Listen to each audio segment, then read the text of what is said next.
Hello and welcome everyone to a somewhat special episode of either of these channels. My name is Tito and I'm joined here by the last undead Windows 98 tech support specialist. Tell me about Yes. yourself. The only good sunglasses skeleton avatar on Twitter. Oh I yeah. believe that's what I go by.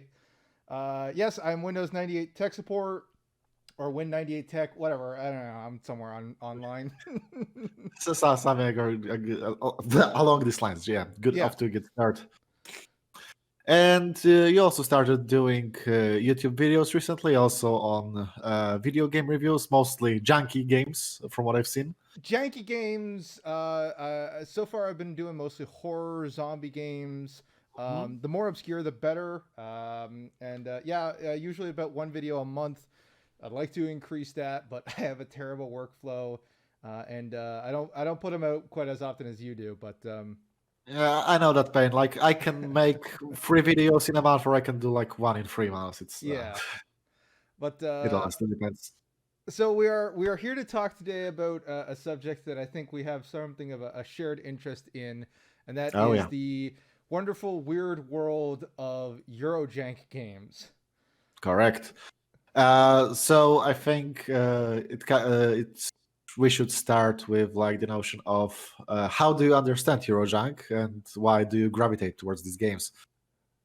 Yeah, I mean, so I grew up really poor No, until like my mid-teens, but it was weird because we didn't have a whole lot of money growing up, but we had PC was our primary like gaming accessory. I had a Super Nintendo later on, like an N64, but I played a lot of PC games. And when you're poor and you're a PC gamer back in the 90s, early to mid 2000s, your go-to is bargain bins. oh You yeah, you go to absolutely. the supermarket and there's these bargain bins. And back in the day, they would have PC games, and you would never find good games in there. You wouldn't like find like Diablo 2 or Warcraft 3 are in there. You would find Tzar or Battle Realms or some of the other games that we're going to be mentioning here. Gorky Sherlock Holmes and the Devil's Dick and something along yes. these lines. Yeah. And so that got me interested, sort of, as I was getting into gaming, and then just as I got older, as the internet expanded, and I got into collecting my own games.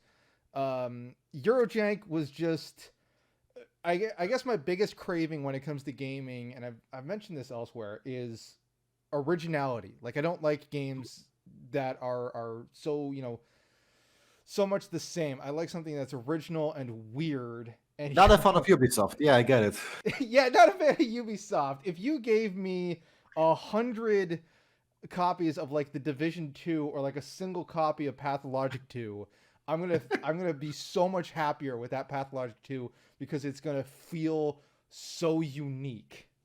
Yeah, it's something you remember. It's I think that's a issue with like a lot of Western games. Both off to shitting on some development history and tradition. Mhm. But with Western games, oftentimes I feel like I played that, I enjoyed that, I don't remember shit. Yeah, you could bring up Call of Duty, Battlefield, Far Cry, all these different shooters, and it's just angry white guy with a gun guns down minorities. But you bring up like Stalker, like I remember Yeah. every second of every Stalker game I've ever played because it's just so unique and weird. Oh yeah, they're fantastic. Hmm. Well, on my side of things, I also grew up poor because I live in Poland. Even if your family is rich here, and like full disclosure, my family is better off than most. You having a PS1 in the 90s status symbol, like it was totally something. So most kids had a PC, and even if I did have a PS1, it's if I wanted to socialize, I wanted to talk with other kids. PC gaming was also there to go, and it was also usually where you would get most stuff. Yeah. And in shops, similarly as in Canada, bargain bins full of this stuff. Maybe not always the best stuff, but always something that would like grab your attention, I believe. And also, of course, there's a bit more of a familiarity. Mhm. Poland is in Europe, right? Yeah, I think So some of the games we're talking about here are Polish. like a good quarter, I believe. Like the Polish development scene got really developed Mhm. in the past 2 decades, and that's honestly kind of amazing. But when it comes to Eurojank games, I think a somewhat common theme, because not all of the games we'll discuss today will be from continental Europe. Actually, there's a Turkish title, there's a British titles in here, but I think there are like two common threads when it comes to how these games got made. Mhm. Uh, First of all, historically, I think a vast majority of these developers grew up with a ZX Spectrum in their house. Yeah, is that Because expenditure or like the Dendy Pro weird yeah. Russian Super Nintendo?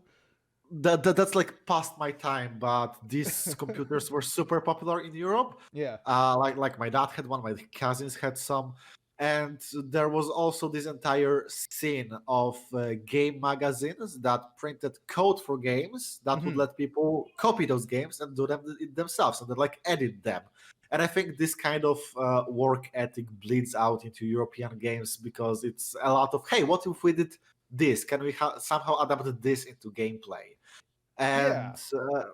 And also there was in Eastern Europe, in Poland and Russia, there were pirate radio stations where they would play video games and you just record them on the tape. But I don't think that contributed that much. I just think it's a fun bit of trivia.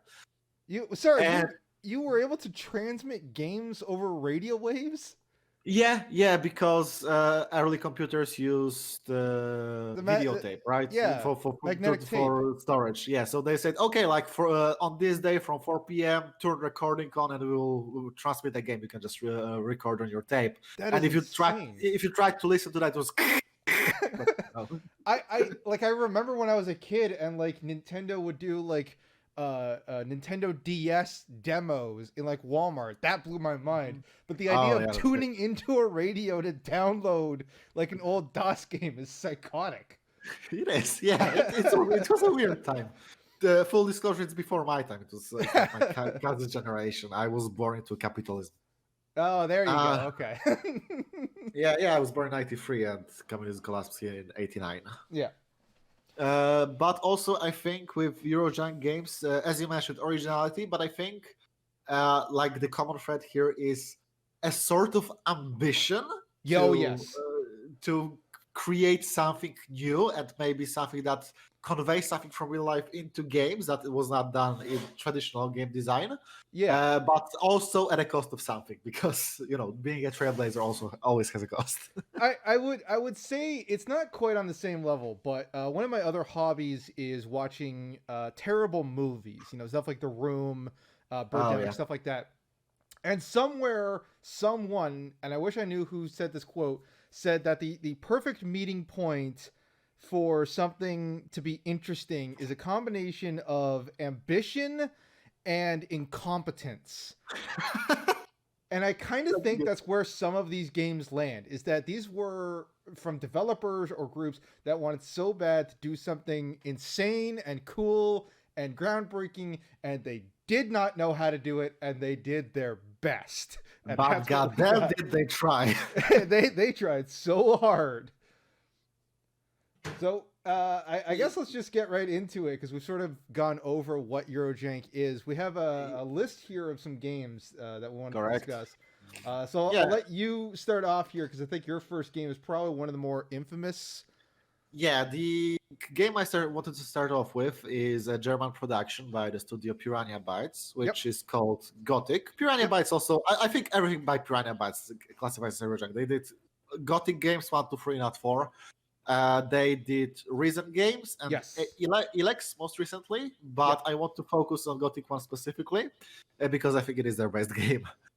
Uh, Uh, that's an interesting take, because I think, because I played both 1 and 2 and a little bit of 3, uh-huh. which better left unsaid. Oh And I yeah, think 2 is better, but I do think that they kind of meet the criteria of what we're talking about here. definitely. Because Gothic, a tale of a guy dropped into a magical prison to mine ore, but he doesn't want to, so he tries to find a way out. But the whole game takes the zero to hero progression very seriously because you start as an absolute piece of shit that can't do anything. Yeah. Like you pick up a sword, it says one-handed, and the animation has it holding him with two hands. And I think that was everything about where you start in this game. Uh, I think a lot of people say that the jankiness of this game is primarily the control scheme because it is quite unorthodox, where you hold control and then use the arrow keys to like forward. You open a chest, you pick up something, you swing a sword, back, you dodge or block or strafe and stuff like that. A lot of people don't like that. I think you can get used to it very easily, but the primary reason why I think this is their best production is just the sheer atmosphere of the world they created. It's a very small, contained world. It's a prison. It's contained by definition. Yeah. But just like the amount of small animations they gave everyone in their day-to-day life, the fact that the entire economy of this world makes sense, and that everyone in there is a criminal and a piece of shit, kind of gives this vibe of a world you usually don't explore. And I really, really appreciated that. Yeah, Gothic really is an interesting game. Like I said, my personal preference is Gothic 2, which has kind of been the one to receive more of the attention. It definitely did, yeah. Certainly has received more love because I know there's like an HD patch and a mod for it now. But the games really are interesting. Like you mentioned, they not only can they be, but they're kind of meant to be played entirely without the mouse. I think that had to be either patched in or modded in. I think for the first one, it's a mod. I think. Yeah, it is. Is it in one? I honestly don't remember, but it's in two for sure. Yeah, Yeah. like natively. But you hit it on the head though. These games have an insane amount of detail in them. I can remember I played Gothic 2 right after playing a ton of Morrowind. And Morrowind is a great game, but it's also kind of a hands-off game. But in I Gothic, love Morrowind and I hate Morrowind, but go on. Gothic, you can just like I remember just spending hours walking around the main town in the first area of Gothic, just talking to people, interacting with the environment. I remember there's like a hookah pipe you could just sit down and smoke, and it's just insane to me. I remember the first time I was in the old camp. I was like 10 when I played this game. Right. Definitely the wrong age. But I was like, oh, this guy sells weed that is expensive for me right now, but I can save up money and I can buy a joint and it gives me 10 XP. And I was like, whoa. It's not an interaction you usually have in games. But I definitely was too yucky for these games because I remember I was playing Gothic 2. And I vividly remember at one point turning and saying, "Mom, what's a brothel?" Oh boy, just opening up that can of worms. Yeah. But yeah, it's a game that's definitely better remembered for, like you said, its progression, because these Gothic 2 especially is like psychotically difficult at the beginning. And there's really no hand holding with them at all. I don't even know if those games have like tutorials. I think not really. There's like a natural path you follow at the beginning, and that kind of serves as that, right? But yeah, that's about it. Yeah, I think that like there's just like the world that they managed to construct is super interesting. It is a shame, I guess, what happened to the franchise. Gothic 3 really sucked. Yeah, Gothic 3 is like the epitome of what we said, that ambition meeting incompetence, because they really wanted to create a gigantic open world game, but it kind of didn't pan out, and they didn't know what to do with all these factions, and yeah.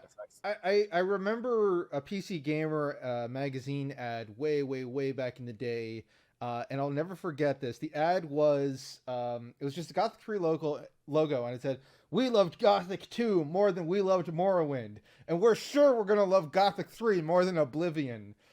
Meanwhile, Oblivion went on to be like the best-selling Xbox game of all time, and no one ever played Gothic 3. Yeah. Well, also on the topic of what you said about difficulty, I really like that in these games, they did a pretty smart thing, that is kind of unnatural, but it works in that the armor is locked to your progression through the story. Like Mhm. you can't get any decent armor unless you join a faction because you can't take it off a body. And because of that, enemies that made you eat shit at the beginning now are suddenly much more manageable because you take much less damage. You can totally soak damage for like low level enemies later. And I Yeah. think that's a really interesting approach to that.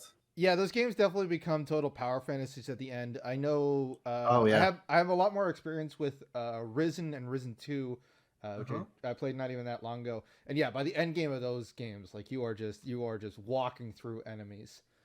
Yeah. Um, so Yep. Yep. the next game I wanted to mention here, kind of along the same lines, although much less fantastical, I guess, and a lot Yeah. more recent, obviously, is Kingdom Come Deliverance. Oh yeah, the most recent one here. I think. Yeah, sorta. The most big budget one here probably. It's definitely one of the biggest budget ones here, except for maybe one other game that we have here. Now this.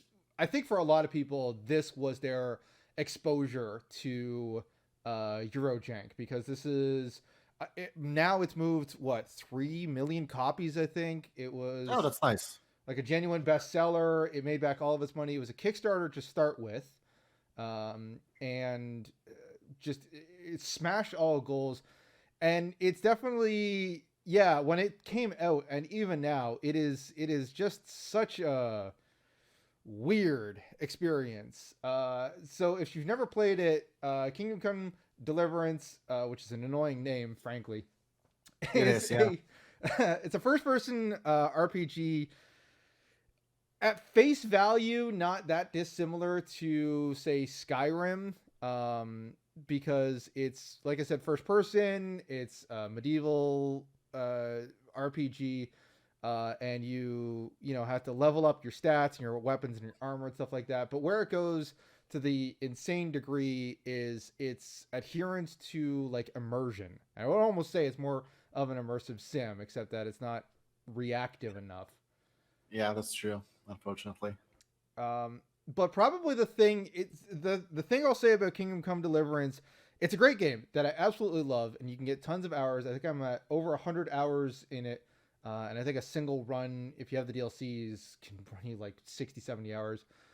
Mhm. But its combat is unlike any other game that I've ever played because instead of just letting you click a button to swing your sword, it's kind of like what you mentioned with Gothic, where you're locked into like a combat stance and you have to, in this case, swing your mouse around to, you know, Make motions. Yeah. make Left, motions right, with your weapon. stop. That is true. With when it comes to Kingdom Come, I have to admit I haven't played much of it. Like I tried to dabble in it when it came out, it was really buggy, so I dropped off and Yeah. I never got back on that wagon. But I really appreciate this game for two basic things. One, it's the rare game, not the only one, but the rare game where they try to convey an actual historical setting where Yes. it's medieval Bohemia or the current Czech territory. Yeah. Because the developers are from Czech Republic. They also made the Mafia games, from what I remember. And also the fact there is no magic. There it is very adherent to this kind of realism. It is entirely grounded in reality. Insofar as there's even a couple of quests where people will say like, "Oh, this was a demon," or "Oh, this was a wizard," and you find out that the demon is like a chicken that got loose, and the wizard's just an asshole living down by the river. Oh, that's great! I have to play that now. Holy shit! It is a game I would recommend. You'll the thing I'll say about it is if you don't like it, you will know whether or not you like it within the first like 2 hours or so. You'll get through Yeah, most likely. the like tutorial section and you're either going to be like, okay, this is super interesting, I need to see more, or dear god, I never want to play this again. Yeah, yeah. But also, when it comes to these naturalistic motions, think they really studied like the HEMA, historic European martial arts documents, to like copy those moves. Yes. And thanks to that, the combat feels at least way less bullshit than in many fantasy games, where I sometimes have real trouble believing those animations. I'll be honest. Yeah, it's a very fascinating game. I know they've said they want to do a sequel. Like I said, this thing made absolute bank. Moved like 3 million copies now. It's one of the best-selling RPGs on Steam, I believe. I could be wrong about that, Hmm. but yeah, it is a game I would recommend, even or like just because it's so unique among the genre. If you play this and then you try to play, like I mentioned, Skyrim or anything else, it's just gonna feel so weird. Okay. Yeah, that is probably true. Uh, I think. Oh, there was actually. Please, like, dispel one myth for me or confirm, because I remember at the beginning when it came out, there was this entire controversy that in order to save the game, you need to get smashed. Drinking beer is a safe mechanic, so the saves. That They is it still in, or did they change that? so that is still a feature. Yeah, there is there's a drink in the game called Savior's Schnapps, Yeah. which is allows you to quick save. They did finally relent, and one of the first patches they added to the game was a save on exit feature. Hmm. So Savior Schnapps acts like a quick save. It's kind of a what do you want to call it? A risk reward thing. So Hmm. like they're really hard to get, especially in the early game. But the late game, you can craft them yourself. Um, All right. but they allow you to save anywhere, whereas otherwise you have to save and exit the game, and then if you want to reload, you have to reload the game, and then the next time you save and exit, it overwrites that. So I actually like that as a system now. But yeah, when this launched, your options for saving were either drinking this beer, which is really hard to find, um, waiting for one of the game's auto saves because I think it saves like when you go to sleep or something like that, Okay. or using console commands. And this is a game. It's kind of like Fallout New Vegas, where it Mhm. crashes or crashed. It's gotten much better. Crashed like all the time. So I think they patched an exit saving like a day later. Okay. Okay, that's fair then. Okay, next on the list is a series of, I believe, Swedish, but I might be wrong, I think they're RPG Swedish. games. Yeah. Yeah, called Divinity, Yeah. starting from Divine Divinity back in the day, the worst fucking title ever, back to Divinity Original Sin nowadays. Larian is the name of the studio. Yeah. These are guys that have really come a long way. Oh, yeah.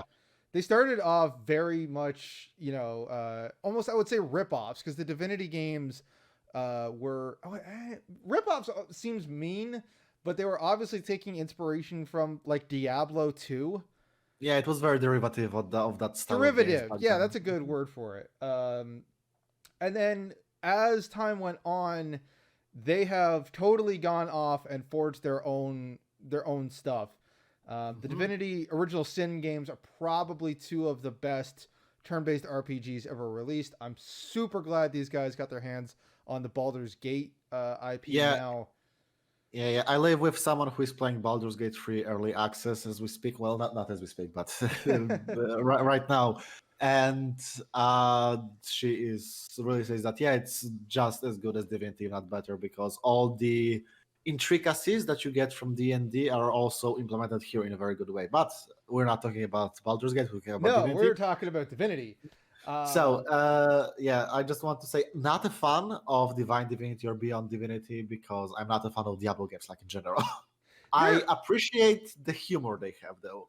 Yeah, they're interesting because they do try to go above and beyond. One of the things that is kind of a running theme of Larian games, especially in the original Sin games, is like this idea of world reactivity. Hmm. And again, it's almost like they're immersive sim games, but not quite. Yeah, Um, they're not in first person perspective, but the level of reactivity is kind of the same level, yeah. yeah, you can pick up and move objects around the world, just kind of mess with them. I think a lot of that comes from the old Ultima games would let you do that. Yeah, that's true. So that probably bled into a lot of the design with these things. But yeah, there was the Divine Divinity, Beyond Divinity. Then there was also the Divinity. What are they called? Like The Dragon Ego Knight. Draconis, I believe. Yeah, those were weird, and those ones I could never get into very much because they were just The- these weird third-person action RPGs. Yes, and then you also had Dragon Commander, which was Yeah, half talking to people VN and half being a dragon on a battlefield as a commander, as the name yeah. implies. I know one of my brothers got really into Dragon Commander. I couldn't. I think I got into the first battle, like immediately wiped out because I didn't quite understand the game mechanics, and then I just dropped it and never got back into it again. I haven't started it yet. I have it on my HDD, but it's one of these games that, you know what, one day.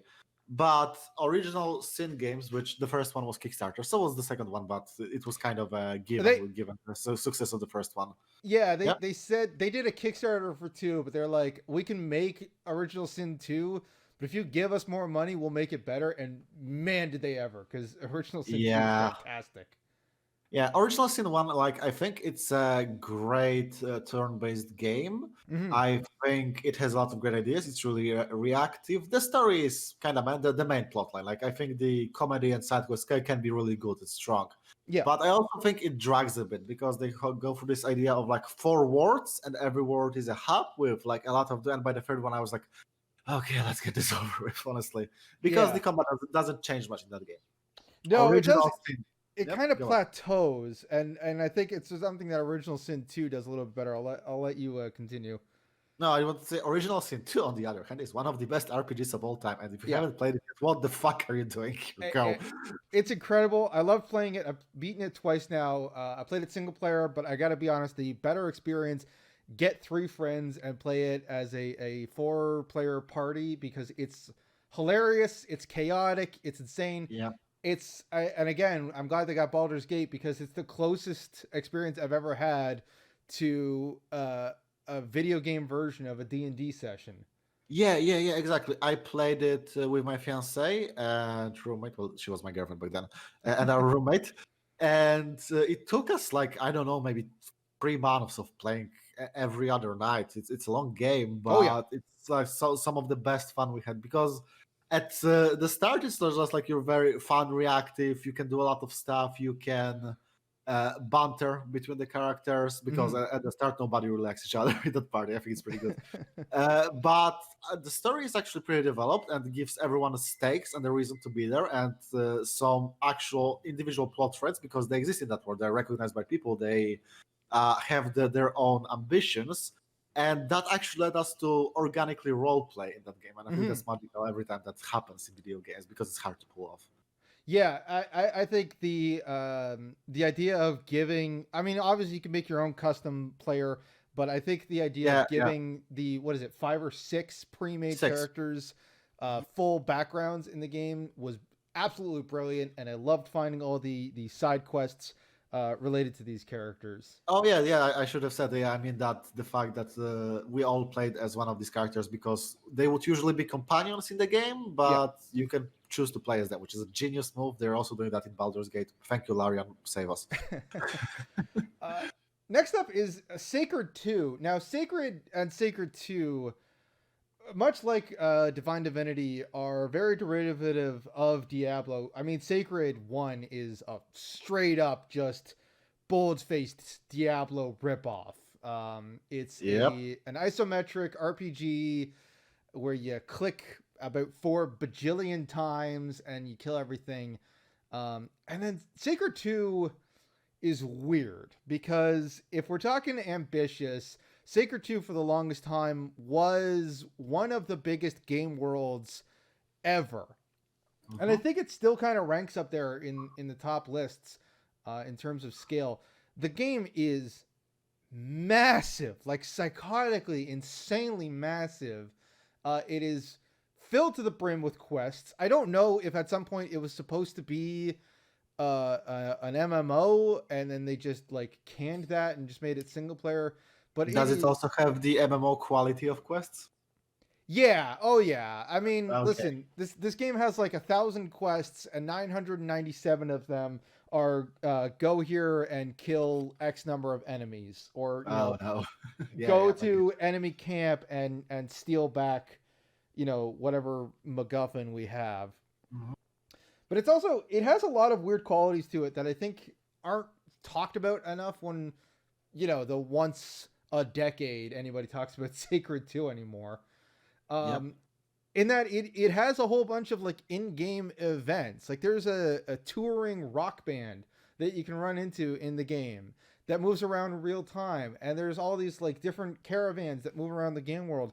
And so these are things that we would now expect from an open world game, but back in the day, this is Oh like yeah, really, groundbreaking. really groundbreaking stuff that very few people experience because, yeah, the gameplay in it is just awful. Yeah, yeah. The issue is, well, I haven't played Sacred 2. I'll come out and say that right now.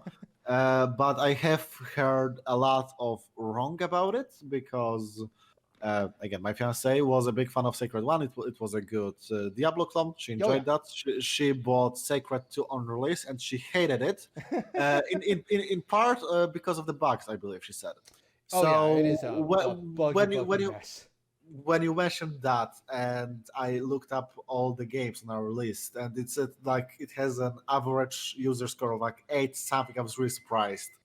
So I was wondering what you would say about that. There's It's also yeah, well, go on, go well, on. it's one of those games where, like a lot of the games we mentioned on this list, and kind of Eurojank in general, it's one of those games where if you like it, you really like it. Like you become totally blind to all of the bugs, all of the weirdness, whatever else is going on, and you just laser focus on the parts you like. And with Sacred 1, like you said, it was a really great Diablo RPG kind of before that was a really common thing. It's, we didn't Mhm. even call them action RPGs or whatever the term is. We just called them Diablo clones back then. Yeah, yeah, pretty much. And with Sacred 2, if you get into the world and all the quests, if you're one of these people that you just love the idea of a massive map and a million different exclamation marks, then this is a game that will like eat your life for like 3 weeks. And you don't even have to pay a subscription. I No, know yeah. there's also Sacred Free, but nobody talks about that, and I. Oh golly, I forgot about that. Yeah, I think there Yes, was a phone game too. It's kind of like the what is it? What are those games about the apocalypse and the four horsemen? Hmm, I don't know. I generally don't know. Death Stalkers, Actually, Darkstalkers, whatever. maybe. Yeah, Oh yeah, you mean the actual games? Yeah, the Deathstalkers. yeah. No, our maybe never mind. Doesn't matter. But that reminded me as a small tangent when I was looking at Secret 2, I thought, oh wait, isn't Disciples a European game? This Heroes of Might and Magic knockoff? No, it's Canadian and Oh yes, that doesn't fit yeah. here. I like those games, but yeah, It might be doesn't fit here. Surtech runoff. The guys that made Jagged Alliance and all that. Oh shit, yeah. Oh, that Yeah, makes sense actually. yeah, All right, next on the list is the one everyone is waiting for, made by absolutely. Ukrainian studio, Stalker series. The Stalker Uh, games, some of my favorite shooters ever made. in case you don't know, Stalker is about a first-person shooter set in the zone, which is the zone of exclusion around the Chernobyl power plant. Mm-hmm. Because in the fiction of this world, after the first explosion, sometime later there was also a second explosion, and now it's not just radiation; it's also weird shit happening all over it called anomalies, Yes. mutations, people being shot into the sky, people imploding, all sorts of stuff happens in here. And with Stalker, first of all, again, a game that in basic hell, to my Slavic sensibilities, really comfy. You sit around the campfire with bros, eat some sausage and drink vodka to kill radiation. It's great.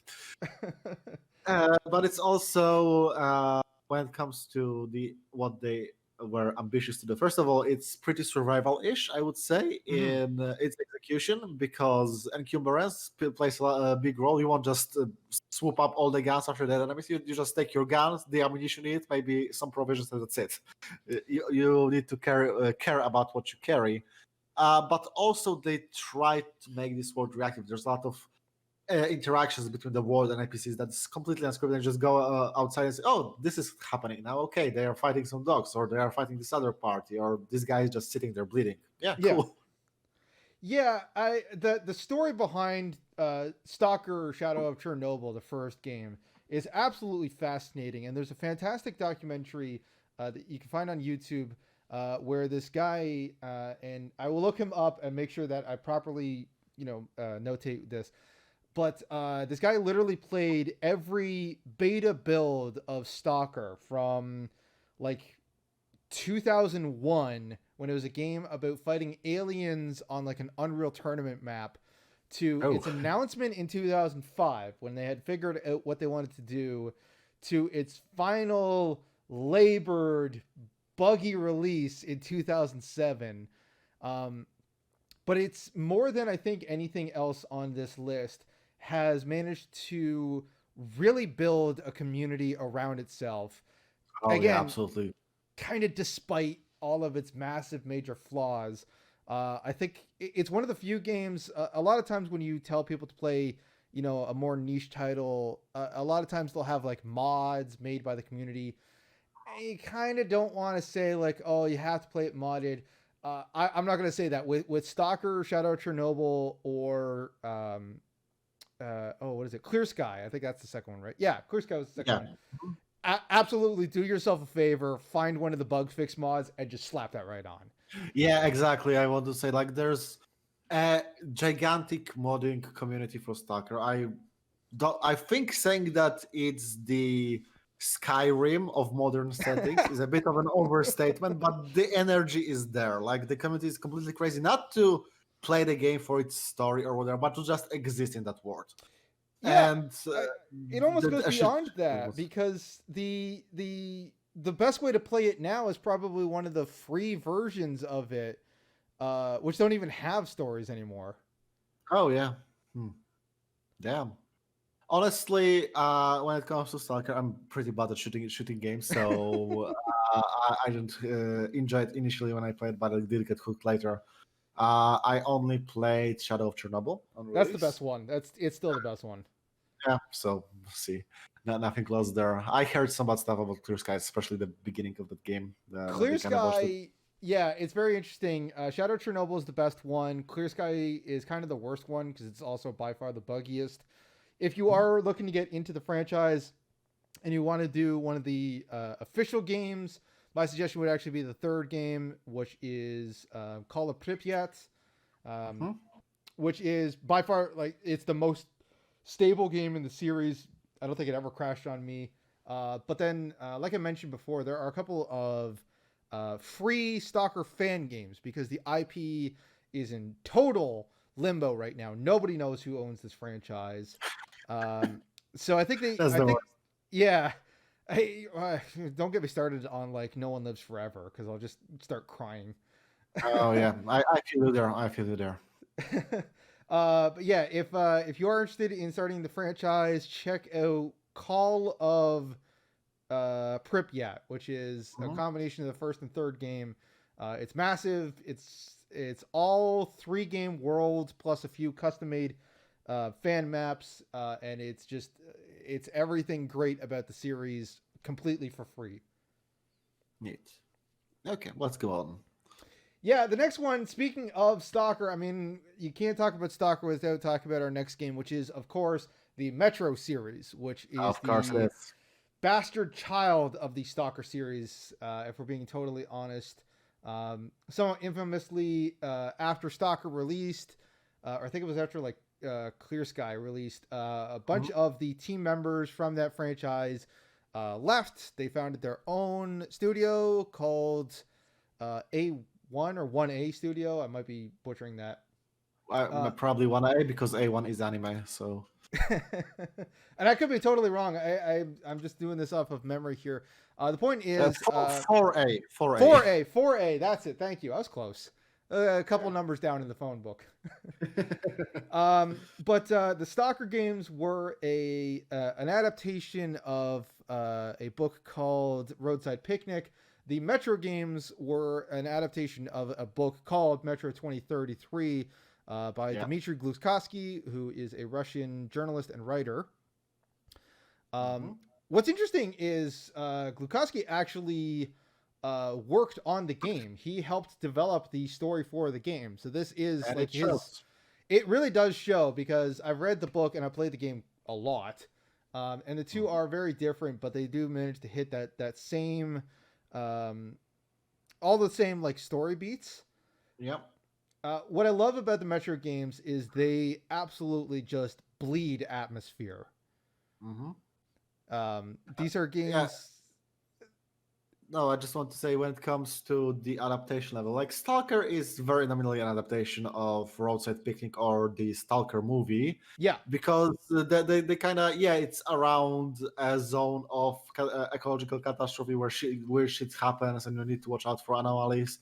But Stalker was very much made as a game, as an action game, yeah. and it doesn't follow the same spirit as the book. Here, the Metro book was already pretty pulp, and it's not derogatory here. It's just the genre it is. Yeah. It was about survival in the metro tunnels of the Moscow metro after the nuclear apocalypse, and the game adapts that very well, I think.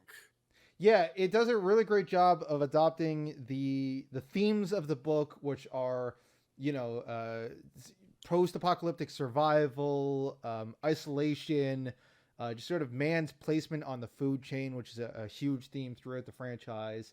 Um, and that's something that certainly 2033 does. The later games would kind of start gearing more towards just being action shooters. Infamously, Metro Exodus adopts a whole bunch of like open world sections because that was the gameplay du jour at the time. But Yeah.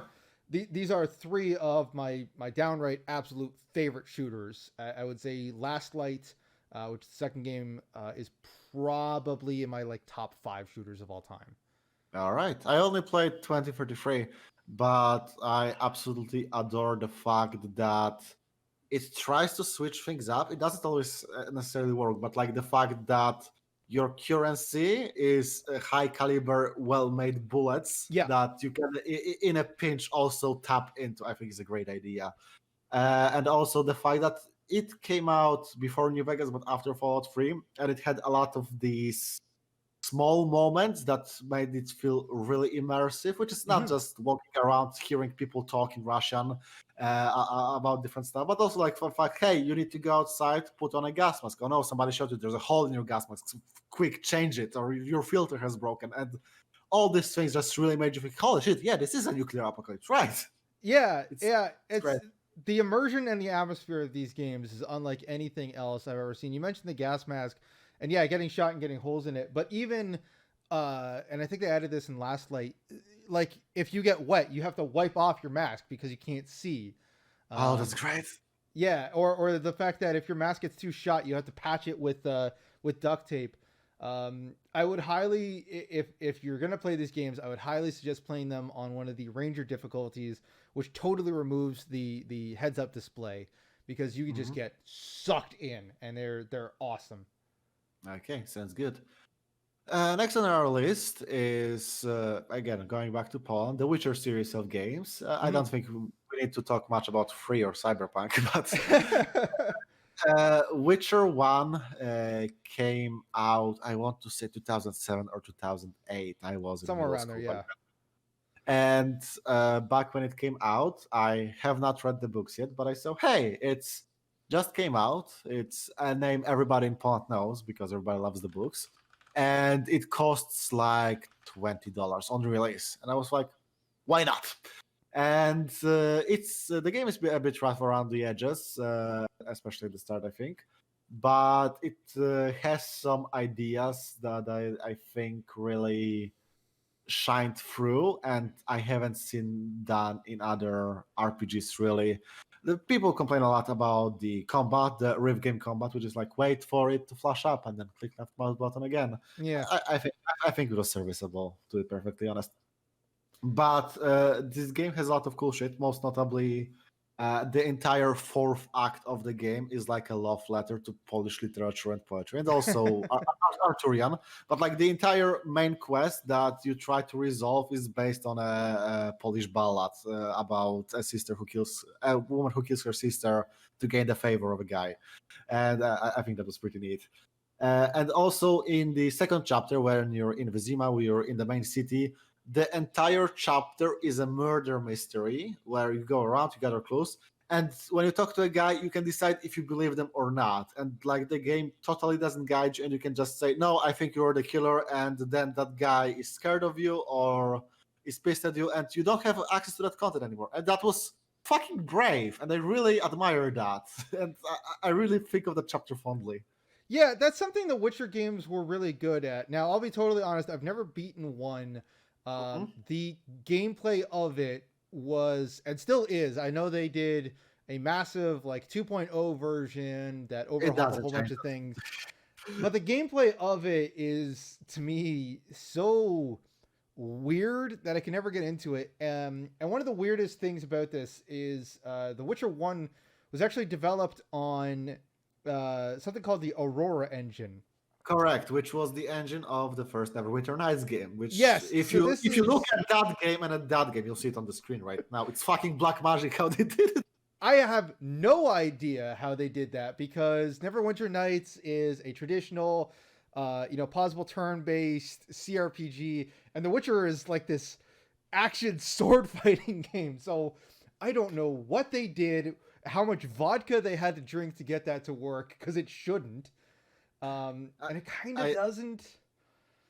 I spent thousands of hours in Neverwinter Nights multiplayer, and every time somebody reminded me of that fact, it was like, "Shit, yeah, right. How did they do that?" The modding community of the on the server I'm on can't do capes right, but they somehow shift the camera perspective and like the entire engine of the game. Like, how? But there is a lot of stuff that I like about The Witcher 1. There's a lot that I like about the Witcher series, but the thing that sticks with me about The Witcher 1, and I still have not seen this in a lot of other games, is that it has a day and night system and a weather system. Oh yeah. Hmm. And I remember that at night the NPCs would go home, so you could actually like follow the NPCs. But when it rained, they would look for cover. They would get under Yeah, yeah, yeah. roofs and they would comment, "Oh, it's raining out," and that blew my mind. Yeah, that was a great little detail. Like, it doesn't change much for the game itself, but it's such a piece of attention that is beautiful. On the same note, I think a few years later, Witcher 2 came out, Yes. and generally think Witcher 2 is the weakest entry in the series. I don't dislike it, but I do think that the shift from the kind of we're trying to adapt the books, but also tell our own story, but also do a spin on some fairy tales to this. It's originally fully our original story.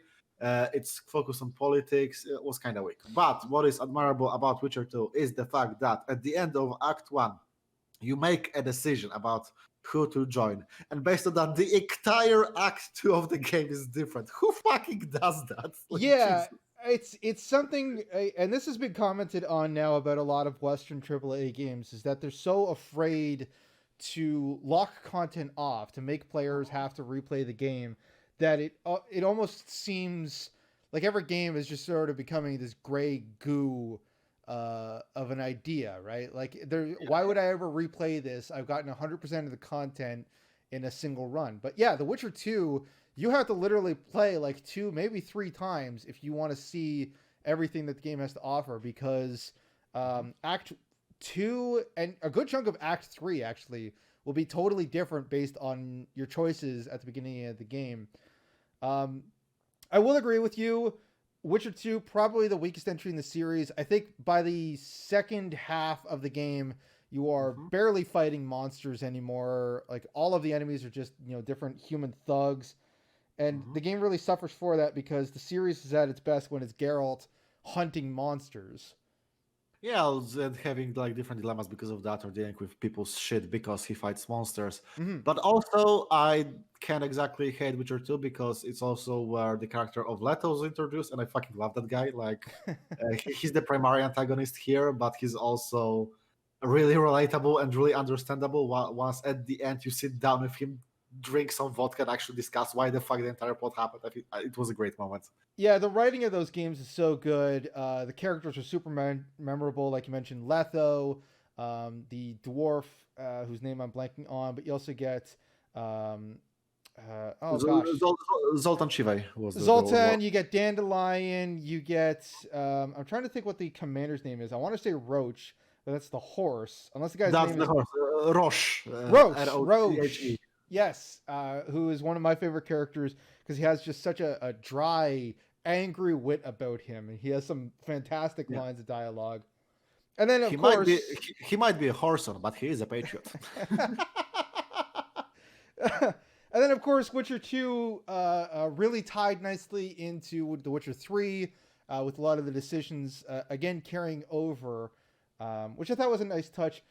Infamously, of course, we mentioned with the Metro series that Glukowski was super involved with those games. But the writer of the Witcher series, who I'm not going to attempt his name because I'm going to butcher it miserably, Andrzej hates, Sapkowski. yes, hates those games. He wants nothing to do with them. He's kind of like Alan Moore, that I don't think he really likes anything based on his books, because I don't think he's involved with the Netflix series either. I know that he met with the showrunner of the Netflix series and they like drank and discussed some ideas, but that was like pre-release, right?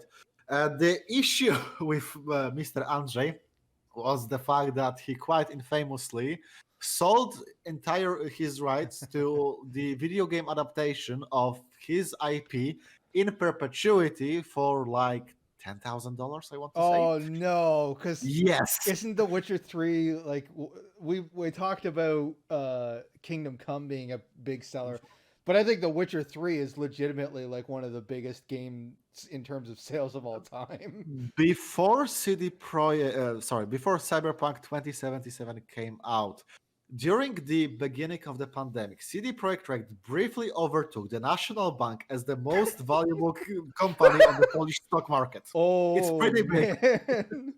And this guy sold those rights. Did so was this before or after he sold the rights for that terrible Hexer show?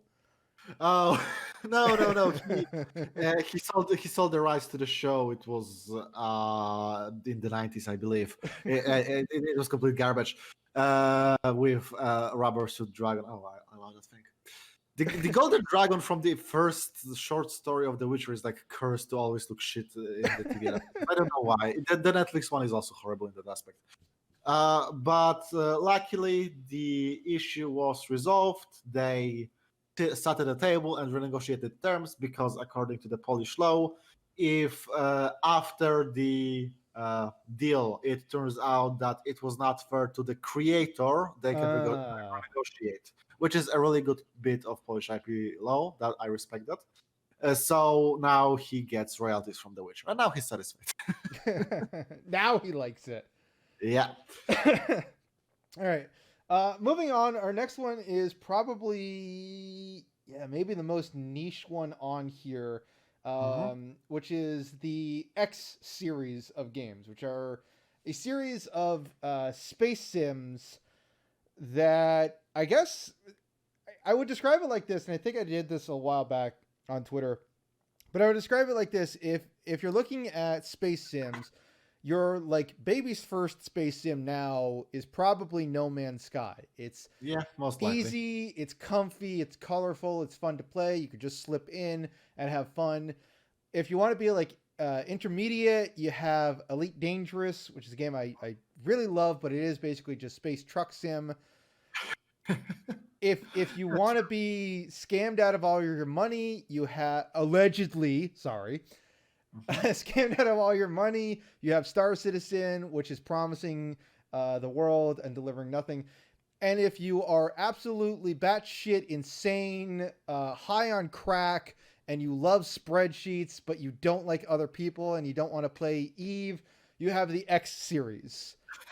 Okay, that's an introduction. It's a crack-smoking Excel spreadsheet of a game, is how I would describe X.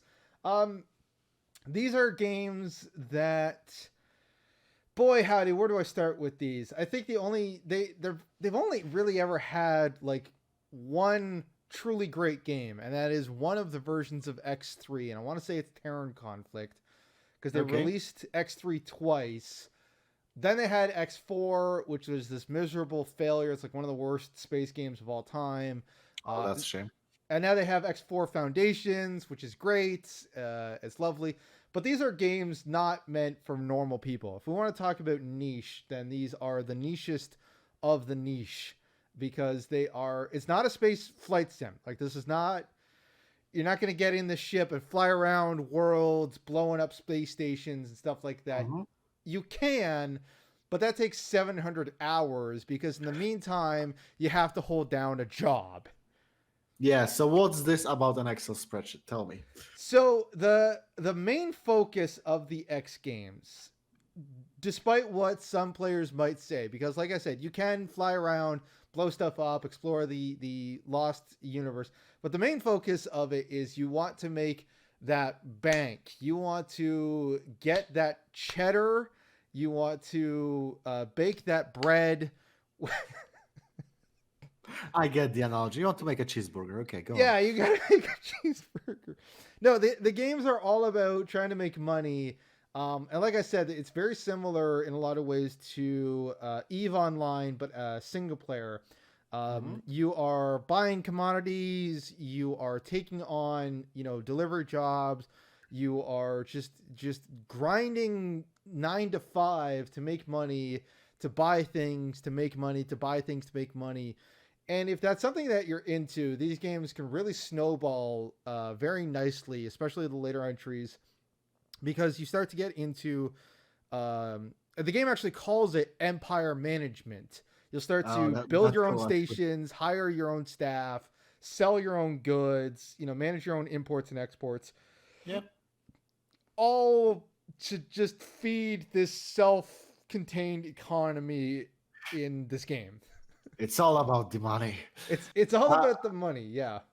I'll admit I never played any of the X games, so I can't exactly chime in here. But after that description, I kind of want to play it because I'm the boring kind of person when somebody says, "Here's an open world, you can do anything." I'm like, "Cool, I want to be a bartender."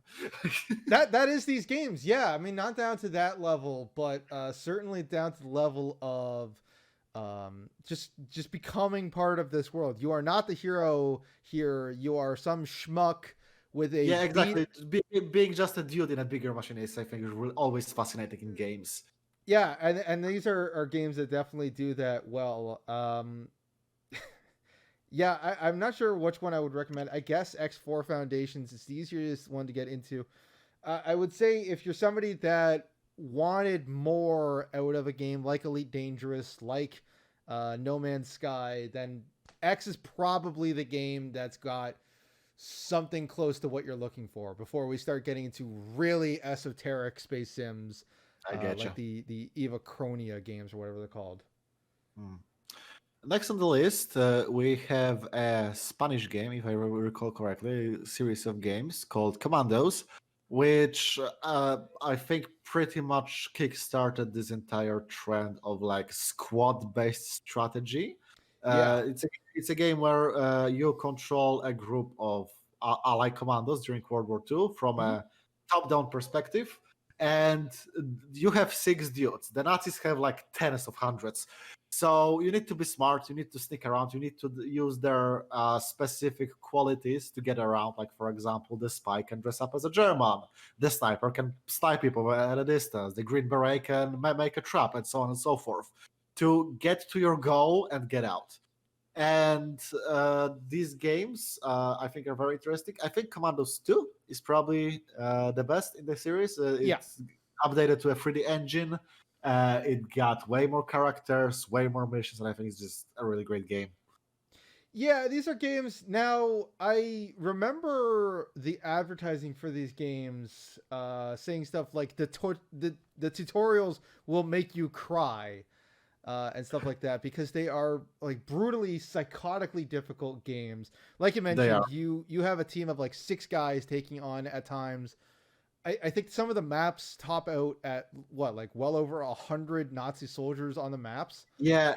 Like the second mission, no, the first mission after the tutorials in Commandos 2 is having one thief infiltrating a Nazi fucking base to steal the Enigma and hide somewhere. Like, holy fucking shit, dude. Yeah, you can't even kill anyone. You only have your fists.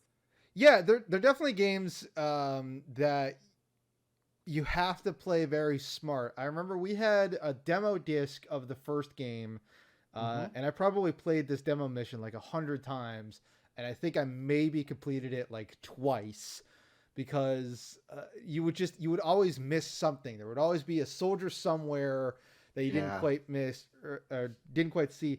But they become that almost. I would almost describe it as like that scene in a movie where the character just kind of looks out into space. He gets a brain blast, like from Jimmy Neutron, and you Hmm. just start aligning everything. You know what? It's not Jimmy Neutron. No, no. It becomes Groundhog Day, where Yeah, well, redo the same thing over and over. Hmm. you've seen this scenario play out 100 times, so much so that you now know the exact path that you need to take. I need to place my green beret here so he can shoot this Nazi, which will alert this other Nazi, which my sniper can then take out, which will allow my marine to dive underwater to infiltrate the house to steal the document so that my spy can get the document into the truck and drive off, and mission complete. Yeah, And yeah, pretty much. you will execute that in 45 seconds, and it will take you 8 hours to get there. Together, yeah. It's great. This genre is, I don't want to say prolific now, but there's quite a lot of games. There's Desperados. There's Yeah. Shadow Tactics, which got really popular recently, which is Mhm. about the same concept in feudal Japan. So if you like those games, play Commandos. It's great. Yeah, I would say that I guess my only complaint about Commandos is that they're entirely real time, and I wish they were Oh yeah, turn based. But I think also making turn based would make them way too easy. yeah. Maybe not in just turn based, but like an ability to get an active pause and give everyone like free orders or something would be Yeah. great. I There was also Commandos free, but it had like four missions. Yeah, So there's Commandos it's pretty 3, and minimal. then nobody remembers this, but there was a Commandos shooter on, What? I think, the original Xbox or the PlayStation 2, Oh, that and explains why I haven't heard and it's only tangentially related. I think it has like the same characters and voice actors. But yeah, it's a first person shooter that wanted to be a Commandos game. Hey, Commandos Project Snowblind. What can you say? Wow. That's a deep cut. All uh right. Next up, Mhm. speaking of World War II, is a series of real time strategy games, one of which is so obscure, I'm not even certain anybody else in the world has played it. But we have three here. There's Blitzkrieg, um, which is a series of World War II strategy games, which are okay. I played them, they're all right. They're kind of just rip off. I almost want to say like Age of Empires, but World War II. I guess they're Yeah, both. sort of. I didn't play Blitzkrieg, but I played a Russian copy of Blitzkrieg made on the same engine, which was called Stalingrad. Yes. And I didn't enjoy it very much, but I remember the second mission as the Soviets was like, okay, you're part of the penal troop now. Go forward and die and kill. If you survive, you're clear of all charges. And you start the mission, and there's a trench behind you, and they start shooting at you guys immediately. Like, oh, guess I better move. Fall back. I would say the Blitzkrieg games aren't even worth playing anymore because we got the Men of War series from 1C, which does everything Blitzkrieg wanted to do 100 times better. Okay. But the other two games here are more interesting. The first one I want to talk about is Battle Realms, which is a really weird, obvious derivative, I guess, of Warcraft 3 because it's got a very similar art style. I think Battle Realms was actually in development first, but then the marketing material for Warcraft 3 predates it, so it's, chicken and the egg Uh, situation. this kind of mess. Yeah, yeah, yeah. But what's interesting about Battle Realms is that it kind of has a different approach for real time strategy, where you don't train all of your units, you train a peasant unit, and then you Mhm. send those peasants into different specialty buildings to train to become your more specialist soldiers. So So it was. I remember I played a bit of Battle Realms mostly because I think it was attached to some magazine, but I figured, oh, it's a strategy game in a vaguely Orientalist, like Chinese like aesthetic. That sounds neat. Yeah. Oh, yeah. It's got a super Chinese aesthetic. That's for certain. Mm. I But I have to admit, the mechanics flew over my head when I was, what, 12? So, I wouldn't say it's a very good game. I do have an interesting or weird anecdote about it. Um, in that my family got this game by renting it, oh, and yeah, it's that was a fair. well, not only was it a thing, but the idea of renting a PC game is kind of insane. And what we would do is we went to this local store, we would rent PC games, we would bring them home, and then just immediately burn a copy of that disc and have that game forever. So that's Mm, how I got Battle Realms. That's how I got Oblivion. That's how I got a whole bunch of games that I had as a kid. So that was a trade terrible like, idea that one store had. yeah. Poor store. Like I guess they got some business, but it's straight up theft. I remember there was a store with console games that I used to frequent because they also buy used games like GameStop, I suppose, in the West, right? Sure. And every time I bought a game from them, I gave it back to them. And the guy was always like, "You didn't copy it, right?" No, no, Oh no. no, I actually didn't. I was a good boy. But the other game that I wanted to mention, and again, I'm not entirely convinced anybody else in the world has played this. Although I am shocked, it is on both GOG and Steam. Wow, this is a whopping 215 reviews. So yeah, very popular. Is a Yeah. game called Tzar: Burden of the Crown. Oh yeah, baby. Now we're going. Which is, yeah, it doesn't get much more obscure than this. We had this on disc when I was a kid. To Mhm. this day, I don't know where that disc came from because me or none of my brothers remember purchasing this game. But it's a real time strategy game It just that appeared on your life suddenly out of the blue. it did. It kind of did. We had a giant booklet of like discs, right? Because we would lose the jewel cases or the boxes like immediately. Yeah, yeah. We just had a giant like box full of CDs, and then there was always this Tzar: Burden of the Crown here. Um, How how did it get here? But yeah, well, we had like this entire booklet of discs as well. I really didn't respect the game boxes as a child, and I regret it. But what can you do? kids these days don't realize how good they have it with Steam or GOG or any of Yeah, these download services. Because when you're goddamn whippersnappers. when your disc for Oblivion got scratched, that was it. Yeah, yeah. Uh, but Shit was tough. this Tzar game, I'm just looking at some screenshots because like I said, I thought I hallucinated it until recently. It's very obviously a Warcraft 2 ripoff. Like the art style looks the same. Even has kind of the same UI, although it's all on the left. And Yeah. I don't remember anything about it, just that it was so weird. And I was a huge fan of Star or Warcraft 2 or StarCraft as a kid, so I'm sure that's like the reason I kept playing this game. Hmm. But I don't think I have anything actually positive to say. I'm just glad to know that I didn't hallucinate it. It Yeah, that's fair. Like, I was really worried when you put this on the docket because I remember I played this game once as a demo, but that's it. That's all I remember. I don't even remember what genre of game it was. Oh, yeah, it was a strategy. Okay. this is like the most generic stuff too. A sinister evil has come to the peaceful kingdom of Kenor, a land of beauty, mystery, and magic. The palace lies in ruins as armies of malevolent warriors sweep through the countryside, while the once proud imperial guard cowers in fears. Wait, Are holy you... fuck! I just so sorry. I'm going to stop you, but yeah, this is super generic, and you would think that studio fucking died. No, Chemimont Games is a Bulgarian studio also responsible for Surviving Mars, Tropico 5, and Victor Vran. Holy Oh my shit, what a god, these drop, guys guys. are still around. Yeah. Well, you know what? Power to them, right? No, sorry, with Tropico 5. Yeah, Yeah, Tropica. it's not just for ports. I thought it's just ports, but no. Oh wow, yeah, no, these guys have done a lot of stuff. They did well. Omerta sucked, but they have a Grand Age Rome. Wow, yeah, these guys are still around. All right, good, Good good. job. good for them. Their newer games are probably better than Tzar Burden of the Crown. I can vouch for Tropico series. I love those games. Yeah. Man, I didn't know these were Eurojack. I feel Yeah. kind of robbed, but well, let's go on. Yeah. Speaking of a game that you love, go ahead with the next one here. Oh yeah, boy. Next up we have Pathologic. Game Pathologic 2. We both made a video on, Yes.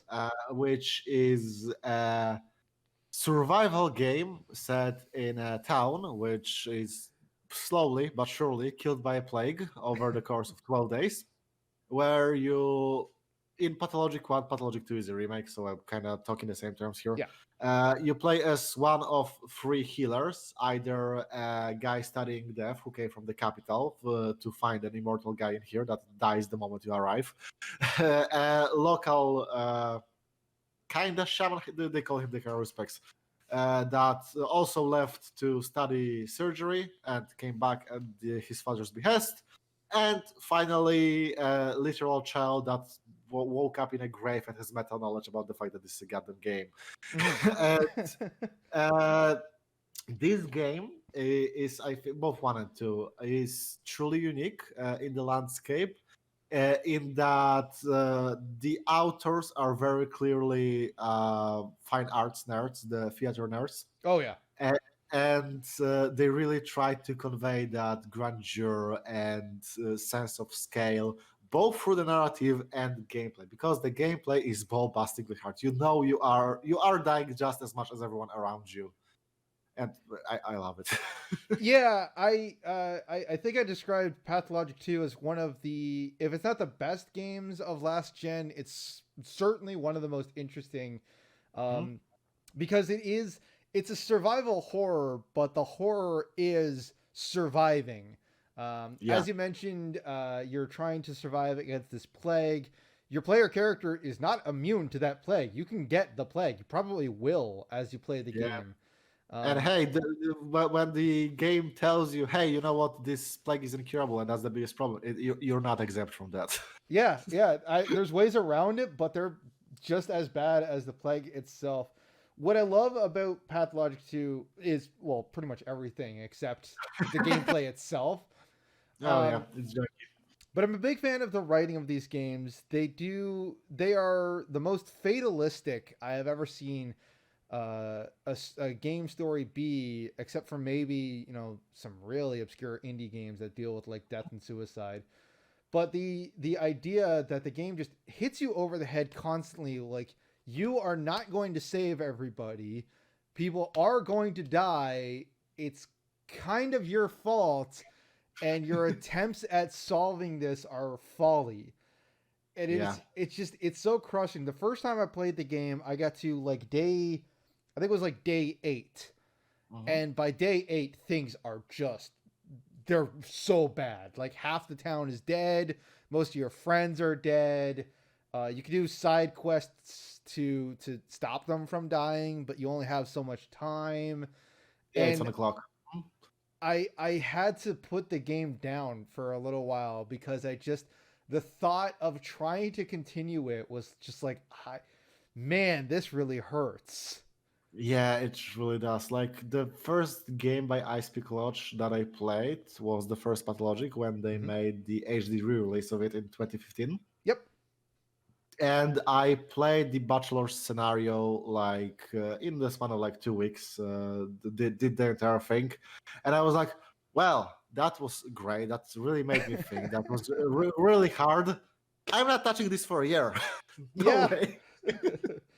I adore these games. I'm glad that they're finally starting to get the respect that they deserve. Whether it's Oh yeah, through, I mean, these have become total underground hits. Like you mentioned, you and I have both done videos on them. Infamously, Mandalore Gaming has done a huge review of them. It's gotten millions of views thanks, man. because Ice Pick Lodge have a few other games, but Pathologic is their passion project. Yeah, Um, it's the first game they made, and it's also the only game they remade because they thought like, hey, you know what, it's time to do it justice. And yeah, then it turned out, hey, over the course of what 15 years, we really changed as people. This will be actually a brand new game because yeah, Yeah, so they did a Kickstarter back, I think, in 2012 Yeah, for yeah. Pathologic 2, which I actually donated to. So I was, Oh, really? Wow. yes, I'm so happy that the game finally came out and that I got it. I never really got mad at them because I think the entire game was done by what, like 30 people or something like that. Hmm. Um, and they released a few other games while they were working on Pathologic 2. But yeah, they Yeah, finally get they. the other games by the studio Mhm. are as follows, and I'm going to only like broad strokes here because I haven't played any of them yet. First, in I believe 2010, they released Devoid, Yes. which is about being stuck in the void. You are a mute, like featureless person that can only communicate with a few other beings that are there. Like there's like 8 sisters and 7 brothers because you're also a brother through color. You literally paint on the screen and that communicates to them that you want to give them something or you want to ask them a question, stuff like that. Hmm. And just this the fact that the resource you need to live is also your only method to communicate, and you need to communicate to progress. And but also the progress involves shit getting worse and you getting less of that resource really makes it incredibly tense from what I've played, what I've seen.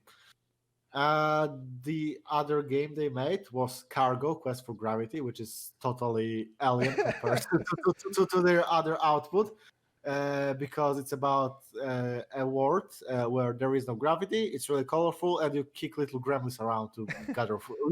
The resource in the game is literally called fun. You know what? I'm looking at Ice Pick Lodge's releases on Steam, and yeah, it's Uh-huh. the Void, which you talked about, which is this dark, brooding, black and white, weird first person adventure.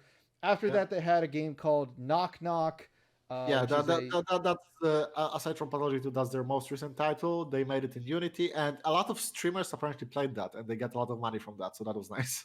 yeah, but again, it's a dark, brooding, like 2D adventure game, and then we have Pathologic.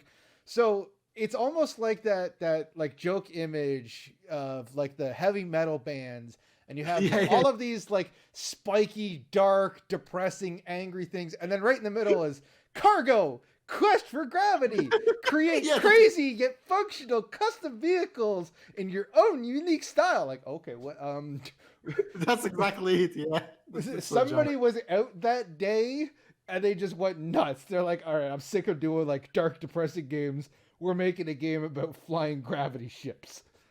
I think the writer for Subnautica translated that game because there is like entries on his blog that are really fascinating of him going to Moscow and drinking really heavily with the team of Ice Pick Lodge.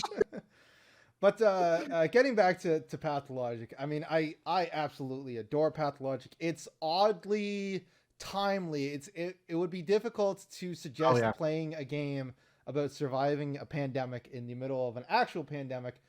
But to be honest, I did my review at the beginning, no, at the end of last year, Mhm. and playing it kind of helped me cope with the pandemic a lot more because all the darkness and depressing nature of the game aside and its fatalistic nature, it is ultimately a game about hope, about the Yeah, people it's a, around you, making people human around you. connections.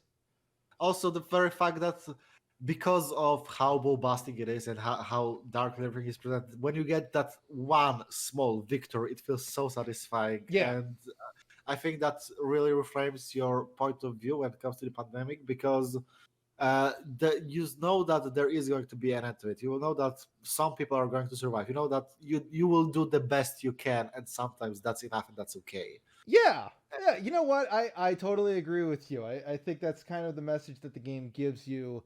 Um, yeah, I adore Pathologic 2. I think it's a game that I hope a lot more people play as, like I said, it gets more mainstream attention.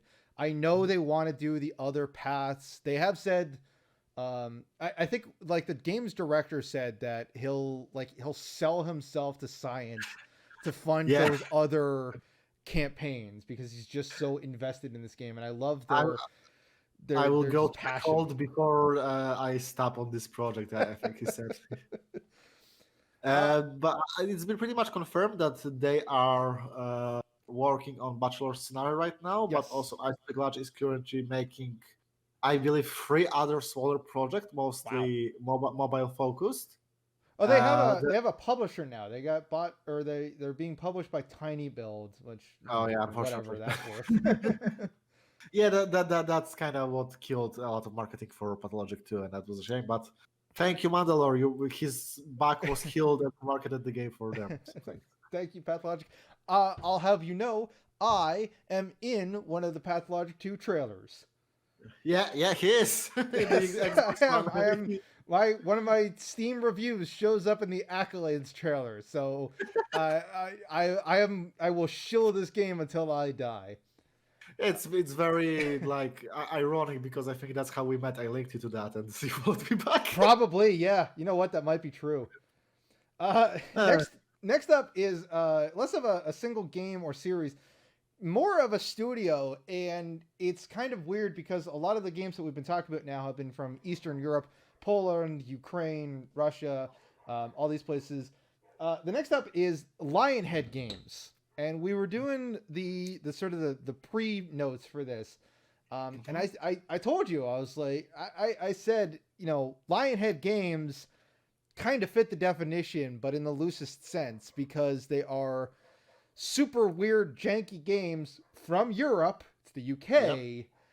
And so we did decide that they fit the criteria here. Yeah, throw Now, it in. Yeah. I don't think Lionhead have had a game in a while. Peter Molyneux kind of was Lionhead Games. And since the Kinect fizzled and died, I think he had a mobile game not that long ago that, again, he overpromised and underdelivered, and that turned into nothing. But I think back in their golden age, if we want to be, really nice, because their golden age really is 3 games. It's Black and White, it's Fable and Fable 2, and it's the movies. And like a lot of the other games that we've mentioned, these are super ambitious games with a lot of big ideas that fall flat somewhere. Yeah, I'll be honest here. I despise Fable One. I don't like the game at all. You know what? A lot of people have very fond memories of that game, and that it was like part of their childhood and everything. But by the time I played it, I played so many RPGs that I was thoroughly unimpressed. Go on. I would describe. Let's start with Fable 1 because I think it's probably the best known game now, because that was a huge console hit on the Xbox, and certainly Fable 2 was like a system mover for the Xbox 360. But yeah, to me, Fable was always baby's first action RPG. Mm-hmm. When you compare it to something like Morrowind, which has an insane amount of depth, or I guess Oblivion, you know what? It's weird that for the longest time, action RPG was so dominated just by Bethesda. Yeah, it really feels weird now, doesn't it? But when you compare them to other action RPGs, like now the Assassin's Creed games would fit this bill. Mm-hmm. Fable just feels bland. Yes, bland and rather shallow, I would say. Very shallow. But these are games that were so misguided in their ambition. Infamously, you cannot talk about Fable without talking about the infamous tree story that they wanted to have the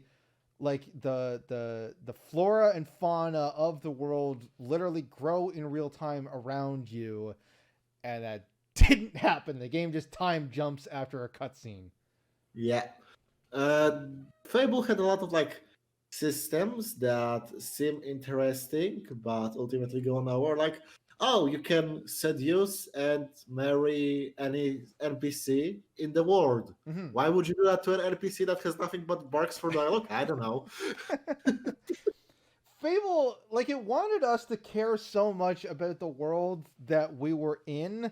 The problem is, from a purely objective standpoint, there's never any reason to, because it's kind of like the X games that I mentioned, in that it's all just totally self-contained.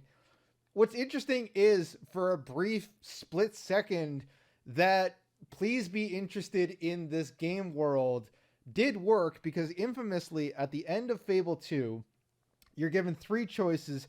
You can resurrect your family, you can get $10 million, or you can resurrect your dog. And emphatically, like 67% of players would choose the dog. Of course, It was like the overwhelming majority always just chose the dog. I mean, the dog is a big part of the game in Fable 2, from what I remember. So yeah, I'm not surprised. You actually get the time to make a relationship with that thing. Yeah.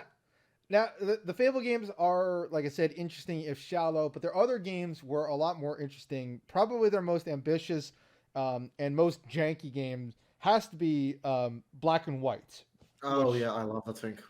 It's a very interesting game. I was actually shocked. I'll be totally honest. I was watching a recent Germa video, like Germa 985, that he put out, playing Black and White, and I was shocked that it's not really available anywhere online. Mm-hmm. Yeah, it's really hard to get, unfortunately. It is, which is unfortunate because it is an interesting game even now, because I don't think, like, there have been other God games that have come along. There was, Populous had a reboot. Oh yeah, for full context to anyone that doesn't know, Black and White is about playing a god Yes. who also has his familiar in the world, your pet, and you help a civilization develop, worship you, and give you power as you help them survive, basically. And it's called Black and White because there is this binary morality mechanic. You have an angel and devil on your side, literally, and they tell you, no, go focus on the crops. No, kill them all, burn them. And you hit it on the head, but it's almost underselling it, because a lot of God games exist like that. We have Dwarf Fortress now, or RimWorld, but you aren't just acting as a god in Black and White. You have a literal hand that interacts with the game world, and you can pick stuff up and you can throw things around. And a lot of the fun of the game is honestly just messing with the game world, picking up trees and dropping them around the world. So it's a strategy game in the most bizarre manner. And then, of course, the game is also known for its creature that you get to have on a leash. You get to lead around. You can pet the creature or slap it, make it fight other creatures. You can fling a child at your enemies. It's pretty great. You can fling a child at your enemies. Yes.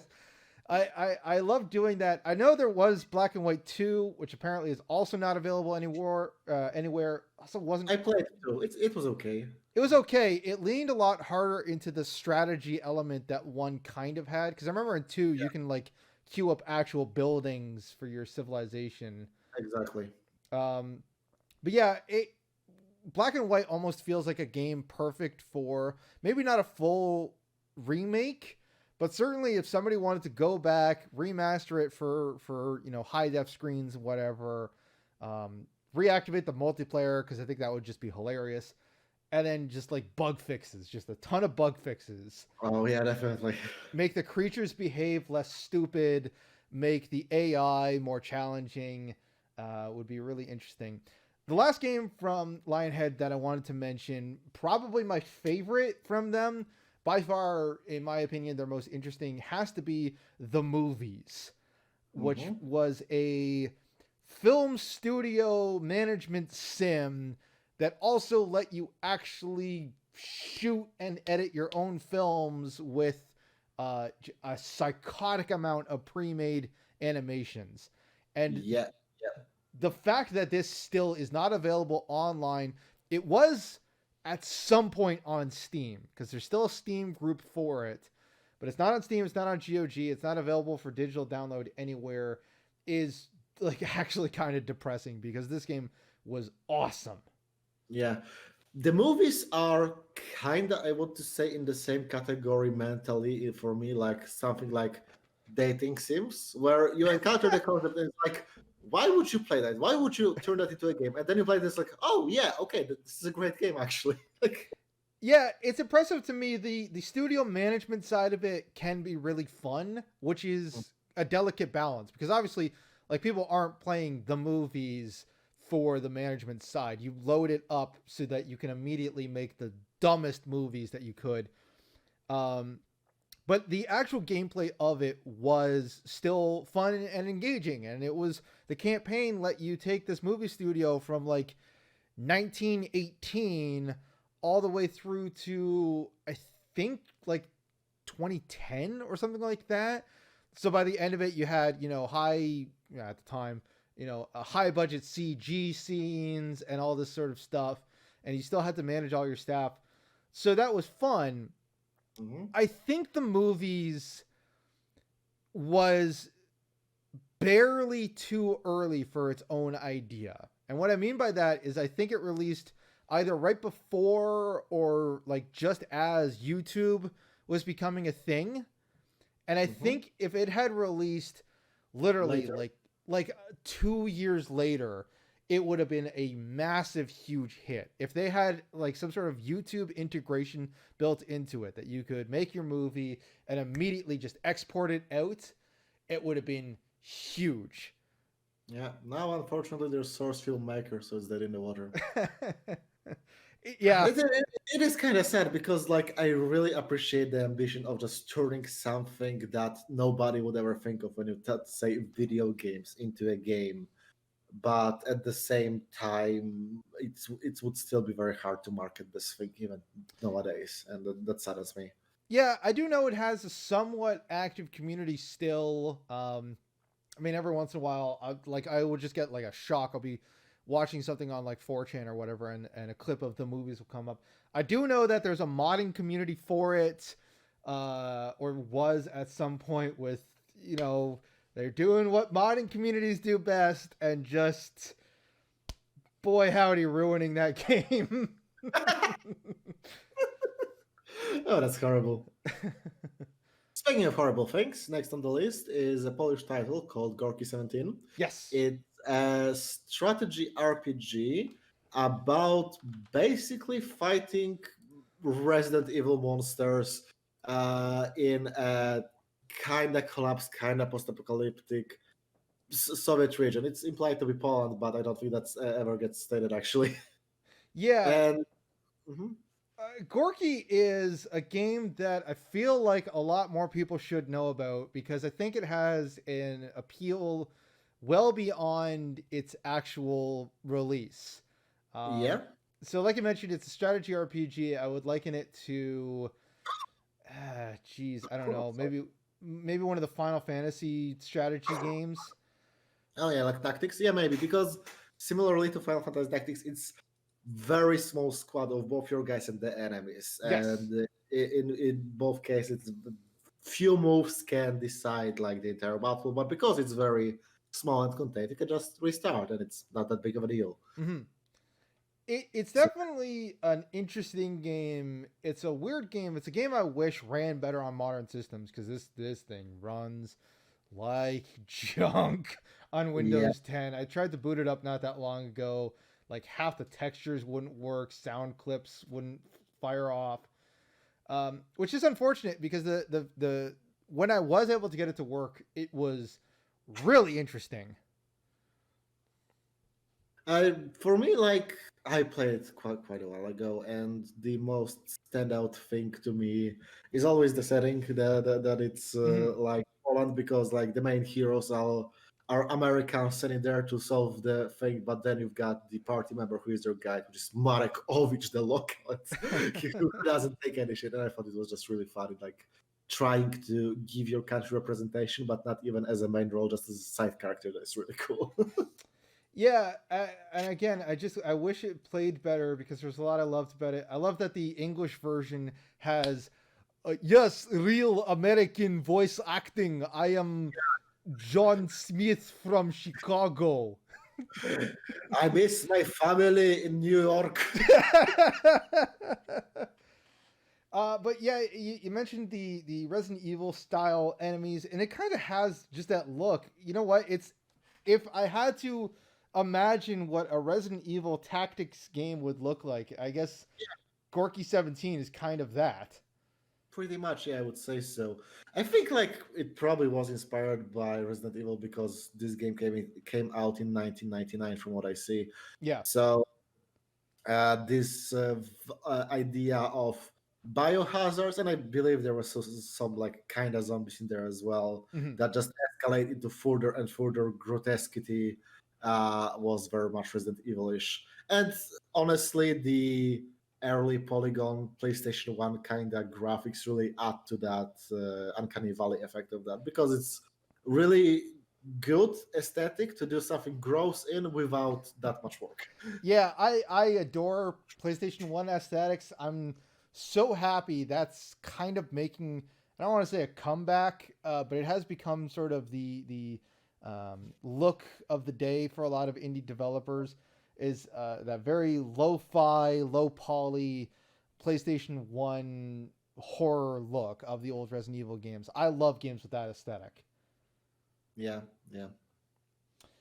Next up, we have a Serbian Fallout game. I think is the best way to describe Underrail, not Undertale. I should Yeah, make that Underrail. very clear right now. This is Underrail. This is a game that I have absolutely loved. It is very obviously, and I think it even says on the Steam page, inspired by Fallout 1 and 2.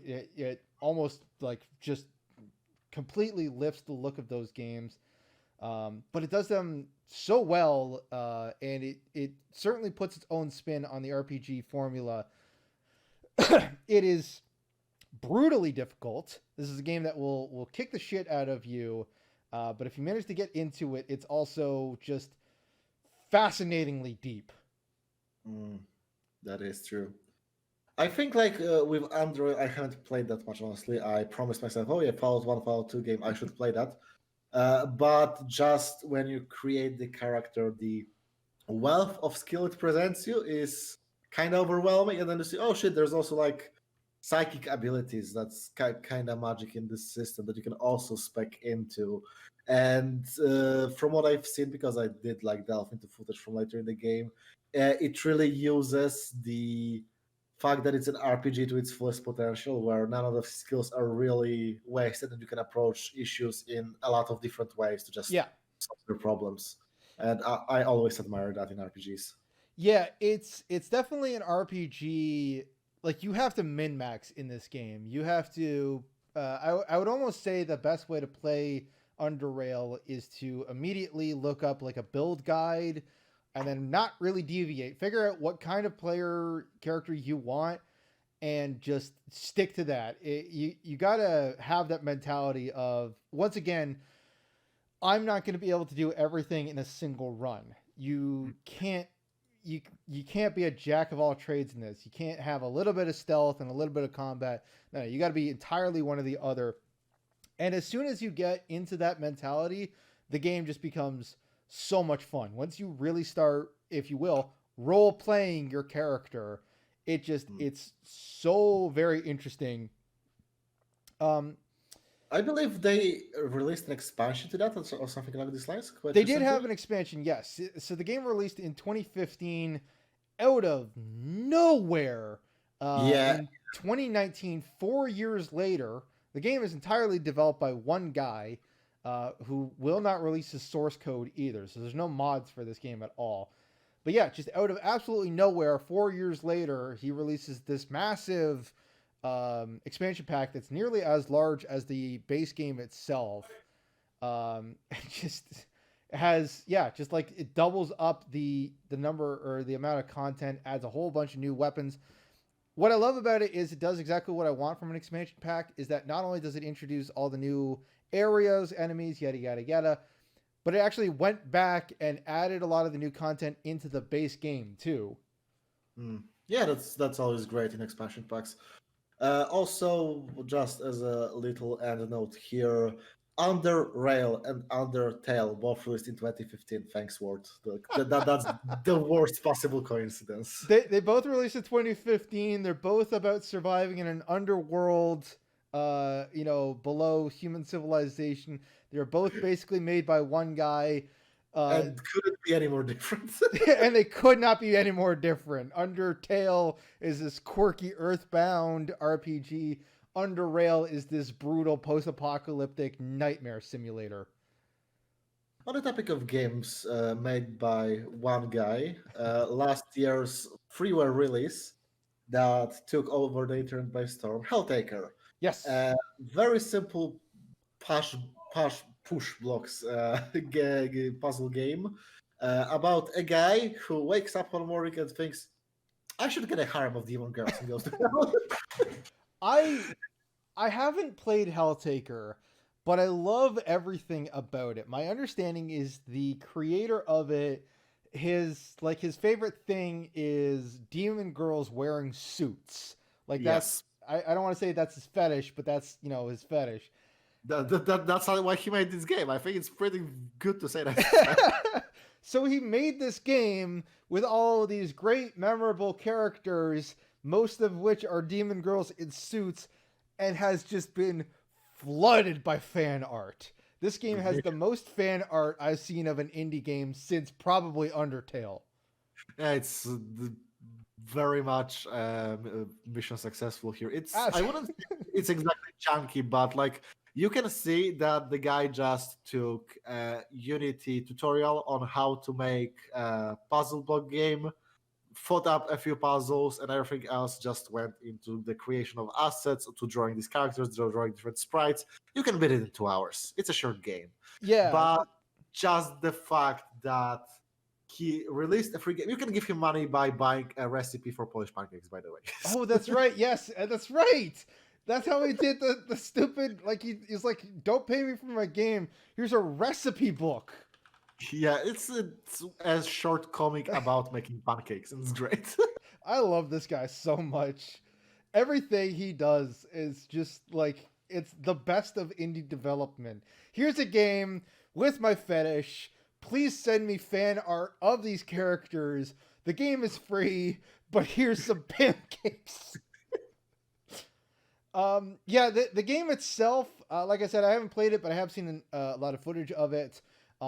It's a game that I think everybody, I'm not sure if they have this over in Europe, but here in North America, you have to, in high school, get what's called a graphing calculator, which I don't think they even do anymore because phones are able to do this. But these were these big, stupid Texas Instrument graphing calculators that you would use to do math in like high school math, but they'd also be able to play games.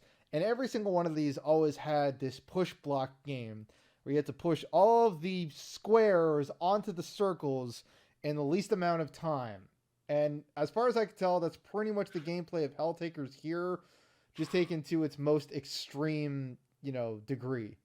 Sorta, yeah. It's like you have a set amount of moves and you need to get to the target. And it's usually made so that you have just the amount of moves you need to get there. There is no like room to spare.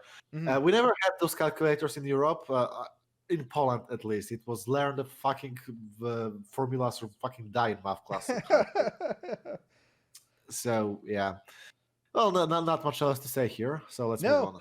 Great game. It's very short. Let's move on to another game about hell, Painkiller, made by the fantastic and once again Polish People Can Fly Studio, who just released another game too. That was they made Outriders, which is a game that nobody's really playing right now. But that doesn't matter. We're talking about Painkiller, which is a game a lot of people played, myself included. This one isn't really jank because there's nothing really wrong with it. It was just so weird at the time compared to everything else. The cutscenes are pretty jank, I think. You know what? Yeah, I'll give you that. The cutscenes are extremely jank. The game basically doesn't have a plot, and that is the best idea because its presentation is really bad. Painkiller is a super, super, super old school style arena shooter about taking on a bajillion enemies with a weird, wide array of weapons. It has still, to this day, some of the best first-person shooter weapons I have ever seen. Yeah, the Um, biggest strength of Painkiller was that I don't think there's any normal gas in that game, or at least I don't remember them. no, But there's none that I would say are definitively just like average or normal. quite dramatically, because of Yachtsi, there is a gun that shoots shurikens and lightnings. It would be only Yes. when it had tits and was on fire. Yeah, so you play as Hell's Hitman. Four generals of Hell have gone rogue, and you've been hired to take them out. Um, at the time, this was a game that would compete with Serious Sam for like the most amount of enemies on screen, and the gameplay is very similar, where you're just dropped into a level. There's no story. Move forward and kill everything in your way. Um, Go and what kill. What? Yeah, it would have. It didn't have like quad kill, but you would get 66 kills, and you go into demon mode. Yeah, and I think that's like one of my issues with the game, because like in every single game where that's a mechanic, I always find myself at least a few times where I get that at the exact moment I kill the last enemy, and I'm just frustrated with this Yeah, shit. it was always just such a blue balls moment of like, all right, 65, 66 kills, yay! Yeah, shoot two other enemies, and then just nothing happens. Yeah, But for me, the shining moment of Painkiller, aside from its weapons, which I love, it has the stake gun, which is yep. just a giant ballista that fires stakes, and it's a Which game with nails the enemies to the wall. yes, it has the Havoc physics engine, so they would pin to the wall, and that was hilarious. I loved doing that. To me, though, Yeah. the other big selling point is those four boss battles I mentioned because they were huge. These were like some of the biggest bosses I've ever seen in a shooter, and they're also good shooter bosses, which is difficult to do. Um, I think the standout is the giant, like pillar-headed guy in a graveyard. I think he's like the second boss of the game, and you fight him in a graveyard, and there's like he'll summon like tornadoes to try and trip you up and stuff like that. It was a lot of It, fun. it was a lot to handle. I think, especially nowadays, maybe back in the day, I didn't appreciate quite as much when I did play Painkiller, but when I was younger. But nowadays, when the art of creating interesting bosses is kind of vanishing, and like Mhm. every other game, I see, oh, he hits the ground and it sends a shockwave. Wow. Like, I really appreciate the bosses of Painkiller nowadays. I need to replay that game. Holy shit, it was Yeah, really good. it's great. It's another one of these examples though of kind of lightning in a bottle because the first game was great and they went straight downhill from there. There's like Oh yeah. five or six Painkiller games now, and most of them are crap. I also don't think most of them were made by People Can Fly though. I think all the other ones were farmed out to someone else. Um, Let me check, because I'm pretty sure there was a lot of like local controversy in the gaming circles that yeah, Westerners robbed us. They took a really good Polish IP and bastardized it. Yeah, more or So, less. People Can Fly would go on to do a few other things. Most notably, they made Bulletstorm, which is probably the best thing that Gearbox has ever slimed their name onto. yep. And then, Uh, like, let's see. Sorry, just stop you. People can fly. Wait, yep, Painkiller Battle Out of Hell, yep. Painkiller Hell Wars, but only on Xbox apparently. Did they Uh, make those or did they publish them? no, they made those. Oh, okay. They made the PC port of Gears of War. Oh, Did that's it right. I forgot Yeah, about that, which also had Bulletstorm. bonus levels. Yeah, Yeah, Bulletstorm. Gears of War Judgment. Sorry, more Oh Bulletstorm. gosh. Fortnite saved the world, and Outriders. They were probably involved because these are guys that clearly understood the Unreal Engine, so they're probably involved with it. But yeah, the original Painkiller, which Steam now sells as the Black Edition, which I think has some additional levels. Definitely, it's aged like fine wine. It's still a ton of fun to play today. Highly recommended. Also, Bulletstorm, highly recommended. Maybe don't buy that one because I don't want to give Gearbox money. I remember. I just want to go on a small tangent, but I remember when they released it wasn't People Can Fly. It was people who worked in that studio before, and they made their own studio. They released the trailer for Witchfire. It starts with like a character, Yes. first person walking through a scenic scenery, and it says by the creators of Edith Finch, and then suddenly a monster appears, but also Painkiller and Bloodstorm. Yeah, I wonder what happened to that Witchfire game. Is that's probably dead in the water, right? I hope it kills out. It looked great. Moving on the topic of Polish first-person shooters, there is a Call of Juarez series, Yes. which is a series of Western first-person shooters. There were Mostly Western. mostly Western, yeah, Because we'll talk about the other one in yeah. just a second. In order of release, there's the Call of Juarez, which was janky, unwieldy game where you played two characters basically back to back. You had Billy, which wasn't really good at combat, but he had a lasso, so he would most like sneak around, traverse the terrain, and just like get around the enemies. And then you had the priest. I don't even remember his name here. No, who has like a Templar breastplate for armor and two guns, and he doesn't give a fuck, and he's chasing the original protagonist. So one time you're escaping, and then you're chasing yourself. That is pretty fun. uh, two very different kinds of playing. Second, we had Bound by Blood. Yes, that's my second favorite one. Yeah, which was the one that I think where the series kind of came into its own. Yes. It's a really good game where you also Western. You play as brothers. You pick from one of the two.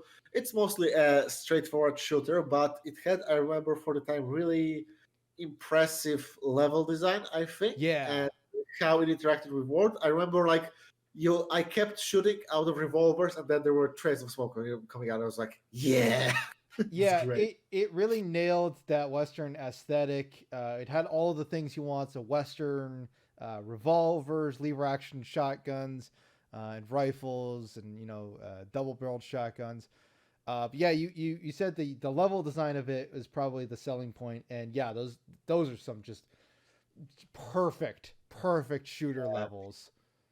Just the fact that you go into a mine and you can carry an oil lamp and throw it at someone, he starts burning alive. It's great game. Yeah. Third in the series, we had Call of Juarez Cartel, which they said, hey, you know what? The war of drugs is kind of like the Wild West right now. Call of Juarez, the Cartel, is hands down probably one of the worst games I've actually finished. Oh, my condolences. It's because I played a lot of bad games, but a lot of times you play them and you just kind of drop them. No, Call of Juarez, the Cartel, it's not only is it a bad shooter, it's a bad follow-up to a really great shooter, but it's also just actually downright racist. Yeah, like, it's really just offensive. actually offensive. You're almost my fellow Polish compatriots. Maybe don't make a game about a conflict that is pretty racial and on the borders between the US and Mexico. Pretty please. Yeah, it mishandles still to this day, one of the most controversial border conflicts in the world. Obviously, what's going on in the Juarez region is still going on today, but it mishandles it so miserably. It misquotes it because there's a famous quote of like, what is it? Blood or bullets? Yeah, it's blood or bullets, which I think the game misquotes as like blood or gold. Because again, it's a Call of Juarez game, so it's all about finding, the golden treasure. The Call of Juarez, yeah. Yeah, or like bullets or gold or something like that. So it misquotes that. And then, yeah, like I mentioned, it's actually just racist. I think a great example of that is there's only one level in the game where there's an achievement for killing every enemy in the game or in the level, and all of the enemies in that level are African Americans. Oh my god, I didn't even That's know the that. only level in the game that does that. Oh Jesus! Also, the cartel had like it tried to be co because there are 3 player characters and they all Yes. have like a hidden agenda, and you get like extra points for fulfilling that without others noticing you. Yeah, But there was no, meaningless points. yeah, points are meaningless, and there was also no initiative for others to catch you. So it was like, oh, I need to pick this up. Can I look away? Yeah, sure. Like, yeah, great job. Yeah, I mean, what a completely just miserable example of a game. It is a good thing they managed to at least somewhat salvage the franchise with the 4th game in the series, Gunslinger. Yeah, Gunslinger is fantastic Yes. because it takes the mythos of the Wild West and actually says, hey, you know what? It was a mythos. Let's approach it like that. And the entire game is a guy talking about his life experiences, and he forgets stuffs, he over dramatizes, and you have to play that all out, and it's fantastic. I remember one of my favorite parts in that game is when at one point he says, okay, you know what? I have to go take a piss. And for 5 minutes, you do nothing but And the just game sit. just pauses while he goes to take a piss. Yeah, it's great. It's also just a really satisfyingly well done shooter. The shooting in it handles fantastically. I love the little like death defy mechanic where when you're at when you're out of health and somebody shoots at you, you have to dodge the bullet like a Wild West movie. And like this was obviously an example of there is nothing to this IP that we could possibly save, so let's hand it off to this no-name tiny studio and just let them go for it. And it's great. It's one of the best shooters the last couple of years, in my opinion. Yeah, I think like the fact that they leaned into the fact that it's mythologized and it's overblown, and they made Mm. it a really arcadey game because of that really works in its favor. Because it does give you like this gritty aesthetic of the Wild West while also giving you the pretty childish fantasy of what you would do there, playing cowboys and the Indians, basically, right? Yeah, Is that it does a fantastic job of presenting the Wild West as the pulp that we all know and love. It doesn't try to, break down any of these grand old myths. It totally embraces them and says, let's just go nuts. Let's celebrate these old ideas. uh-huh. Well, moving on, we have another series of games made by the very same studio, Techland. B. Dead Island, which Da-da-da. is so far my most popular reviews on YouTube.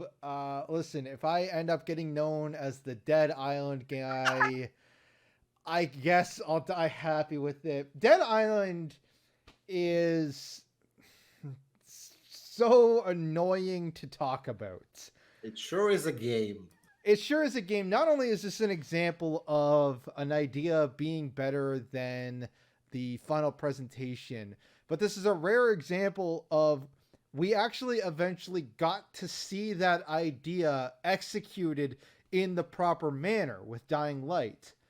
Mhm. And to be honest, doing those reviews, having played a lot of Dying Light, and with my Dying Light review coming up soon, Dead Island just became so much more annoying to experience Oh, you can believe that, yeah. because I wanted it. I guess quick context here: Dead Island and Dead Island Riptide are first-person hack and slash RPGs about slaughtering zombies with otherwise, I guess, normal everyday items. Although they kind of toss that out after like the first level, when you're getting like katanas and stuff like that. Actually, I wanted to address that because I haven't played these games much. I remember my friends would say, "Hey, you want to play this as a 4 player co-op?" I was like, "It looks like shit. No, thank you." They Uh, are shit. You are right. Thank you. Yeah, my gut feeling is always right. But I remember most of my exposure to it was your review. I watched it like a week ago, Mhm. and I thought it was very telling. Like the entire premise of the game is you fight zombies in a tropical resort, right? It's a holiday gone wrong, and Yes. like 60% of your footage was boring complexes, sewers, and shit like that. Yeah, Like, the game is so front loaded with its best ideas that when those ideas fall away, when they stop being front and center, the game not only becomes bad, but just becomes aggravating because the first couple of hours of Dead Island are or were really fascinating. You were trapped on this beautiful like island resort. You know, you got to fight all these zombies that are the zombified versions of resort patrons. So, you know, they're wearing flip flops and swimsuits and stuff like that. And you can see the remnants of like beach parties and stuff. And you're beating them to death with like lead pipes and boat oars and whatever you can find around.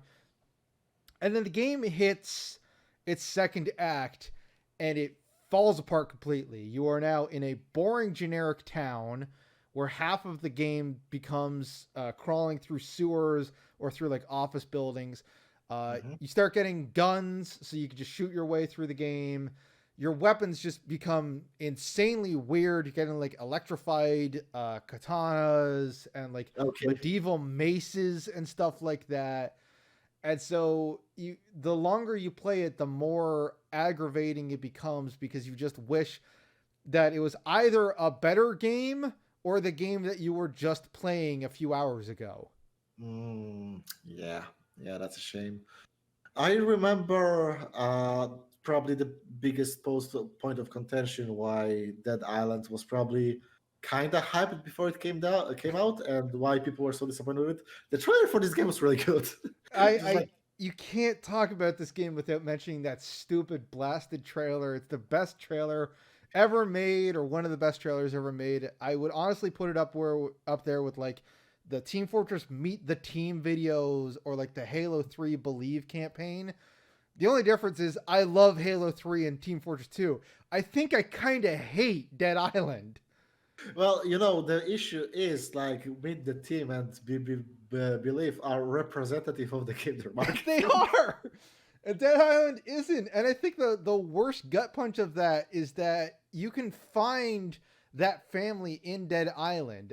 As soon as you boot up the game, if you go like left, they're right beside you, and they're just static objects in the world. And if that isn't just the greatest representation of what went wrong with that game's marketing, I don't know what is. That just this emotional gut punch of a trailer is just this toss away static object in the game. That sucks. And well, to wrap things up, going a bit outside continental Europe again to the land of Turkey, is Mountain Blade as a series, which is, if you don't know, it's a game about being a dude in a medieval world, where over time you gather your armies and you are foot down on the ground commander of a standard medieval army. There's no magic or anything like that. In really big battles of like 300 people at the same time, and there can be more because reinforcements come and stuff like that. And it has this very interesting approach of, well, as I said, you are just a dude. On normal difficulty, you get and deal the same amounts of damage. You need to physically collide your weapon with the enemy to deal damage to them. And the sheer fact of the scale of these battles means, there's like 1,000 archers over there. They're all pelting you, and it sucks, and it's great.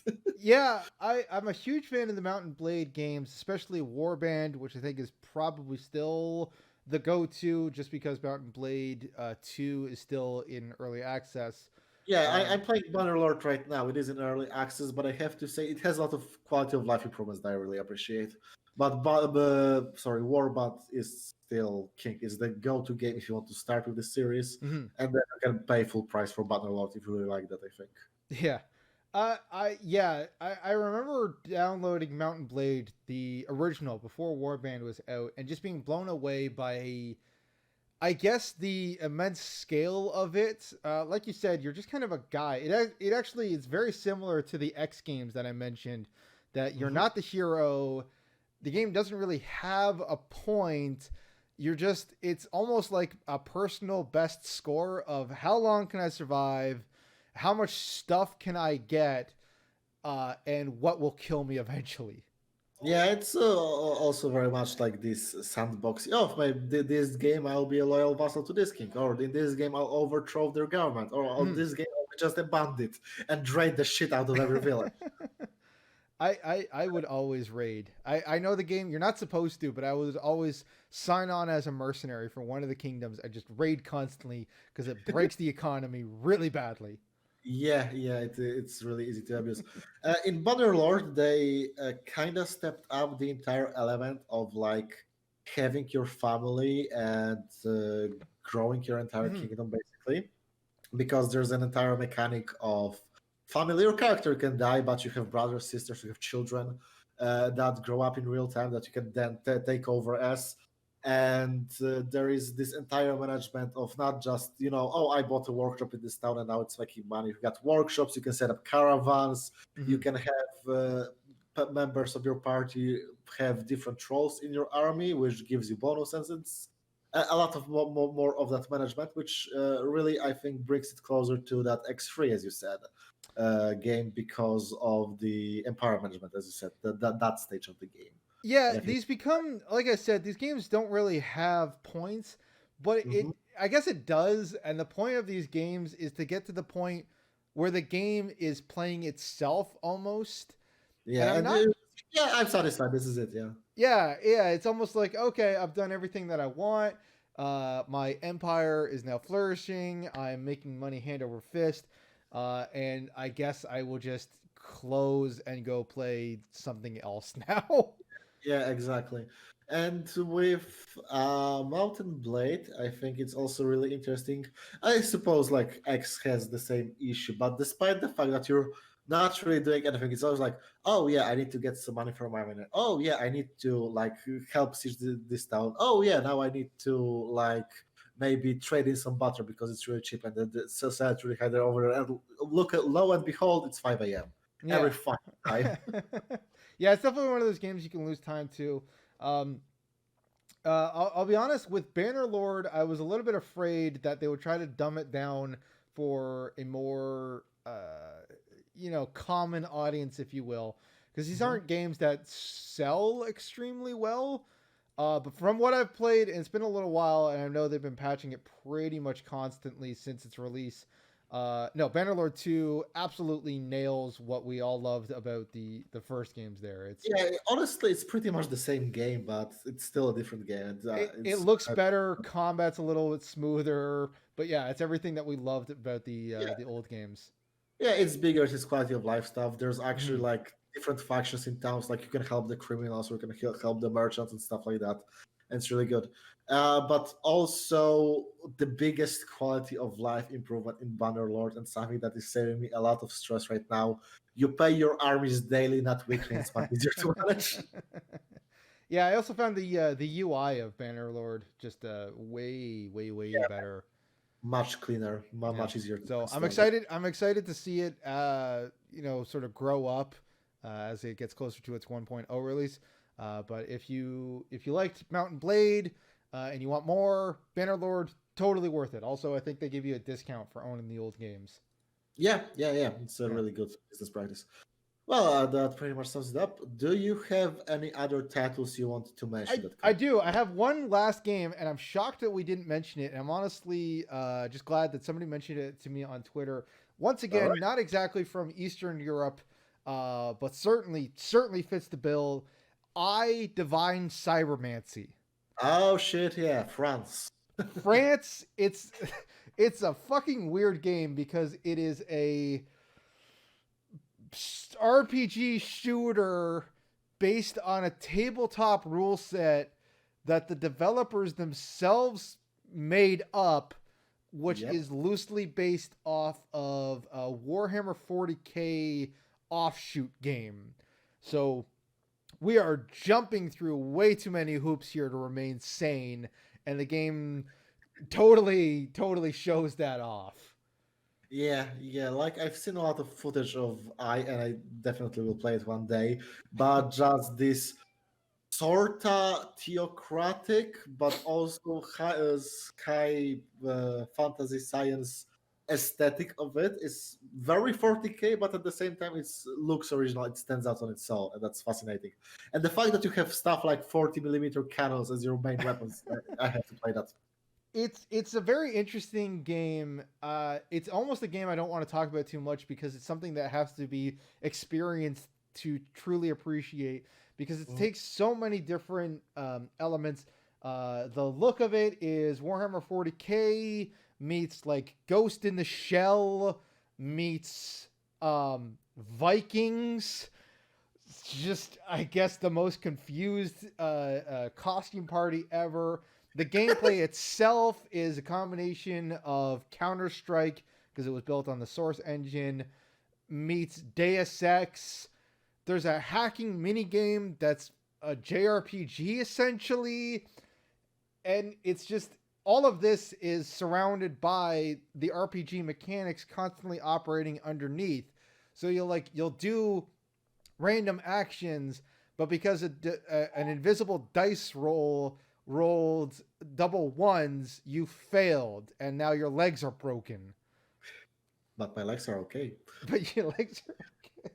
Yeah, you want to talk about rabid fan base? The I fan base are psychotic. I love the fan base for that game, and I'm glad that Stremom, whatever, the Studio Strayom continue to get work. They did an actual 40k game now. So somebody at Games Workshop saw this and liked what they saw because they had not Kill Squad. What was it called? Space Hulk. Yeah, they did Space Hulk. Yeah, they also are doing right now. I think Necromunda game called Higher Yes. Gun, which is also a 40k setting, which is Yes. basically gang wars but in 40k words. So yeah, good fucking luck. Yeah. Necromunda, which I'm super excited for, comes out June 1st. Just dropped a new trailer for it actually. But yeah, I Divine Cybermancy. I've heard it described as a visual like drug trip, and I can say that's pretty close to correct. I have to get into I because I have an issue with the game, and I know it comes from a good place, but with games like this, where being shocked at what a fucking bowl of different treats it is, it's part of the experience, and people don't want to spoil that. But because they don't want to spoil that, you don't know what to expect, and you fear to approach it. And that's always an issue with games like that for me. I I, need like to get into space of okay, I want to be surprised now, and not very. That's I not so would say great. it's worth it because it's usually on sale for like $1.20 or something I, like I that. I have it bought. I have it installed. I think. It's I do very have a clear. funny little story about so it has co-op. You can't play the campaign co-op, but you can play the missions co-op, and it'll like randomly generate objectives for you. It's very strange. So I was trying to get my little brother to play it, and my little brother, hands down, refuses to play I Divine Cybermancy. And the story he tells is that he was in college, like eating lunch, and this random person came up to him and said, "Hey man, don't ever play I Divine Cybermancy," and then walked away. And my little brother never talked to that kid again. But Oh my god. he maintains that that was some sort of angelic messenger from God giving him a divine message of don't ever play I Divine Cybermancy. So I guess play it at your own peril, lest ye be visited by an angel. Okay. The games I wanted to like wrap up with is games you most likely never experienced because back in the 90s, Poland created quite a few point and click games. Mm-hmm. I think Teen Agent is probably the most popular, and that's only because GOG gives it away for free. I was about to say, I've actually heard of Teen Agent. Yeah. But there was also like games like Vacki Kosmiczna Rozgrywka, which I don't think even got translated about a very comedic game about guys trying to stop an alien invasion. And there was one game that I want to talk about because it really nails the theme of misplaced ambition of Eurojank games, which is Jack Orlando, which Yes. was this point and click game about a private detective after the prohibition that got implicated in murder and he has to clear his name. And the plot doesn't make much sense in retrospect because the guy that sends you on the quest is in on the whole conspiracy. So why would he do that and not just jail you? But the biggest thing about that game that I remember is that, as you would expect from point and click games, You pick up a lot of shit to solve the puzzles, right? Hmm. But for some godforsaken reason, they decided that it's possible for you to pick up every piece of burned up cigarettes or trash or lint off the ground and you can discard them. And you had like an inventory full of garbage that had no in game use, that somebody had to render and draw, that was just there. And why? I ask you why. Just yeah, just to fuck with you. Um, so with old adventure games like that, I almost kind of like it when they throw in jokes like that because I think point and click as a genre is a genre that's most affected by typecasting. Uh-huh. Um, it's like those old Disney movies where you could always tell what object the characters were going to interact with because they were drawn differently. Yeah, that's true. And a lot of old point and click games were like that. Now that said, I will agree that I think it's an annoying gameplay mechanic because a lot of point and click games, especially if you're not very good at them, just evolve into taking every item from your inventory and just slamming them against everything in front of you until something happens.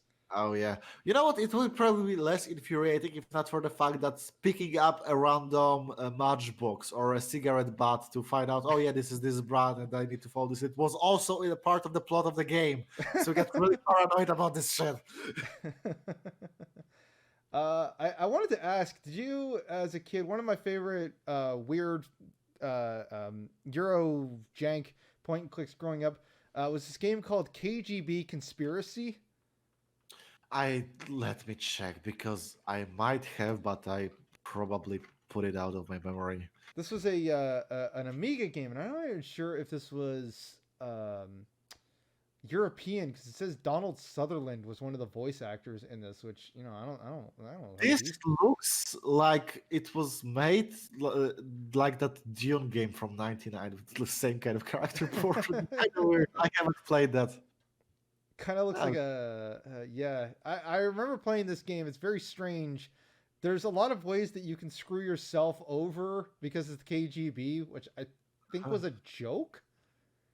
Like you could just pull out your gun randomly. I think you could shoot your grandmother in this game if you want Oh god. to. Oh no, I sadly haven't played that. So I guess on that kind of low note, we'll end. Yeah, Before we do, of course, as a final note, thank you for coming here. yeah, not a Where can problem. people find you?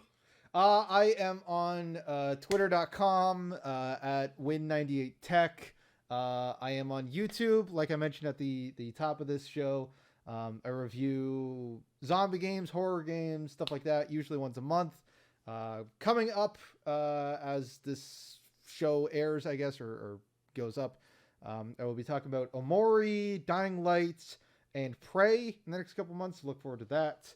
Uh-huh. And that's pretty much it. I don't have an Instagram that I want to give out anyway. Mhm.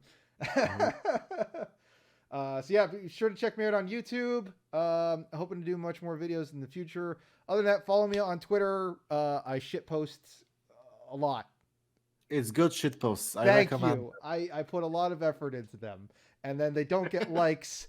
And then I put no effort into my shit posts, and they get 2,000 likes because That's the standard Twitter experience. yeah, Honestly.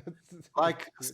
some of the most engagement I got on that cursed site was me saying, "Hey, isn't it weird how the character designer for Near Automata hated noses his entire career?"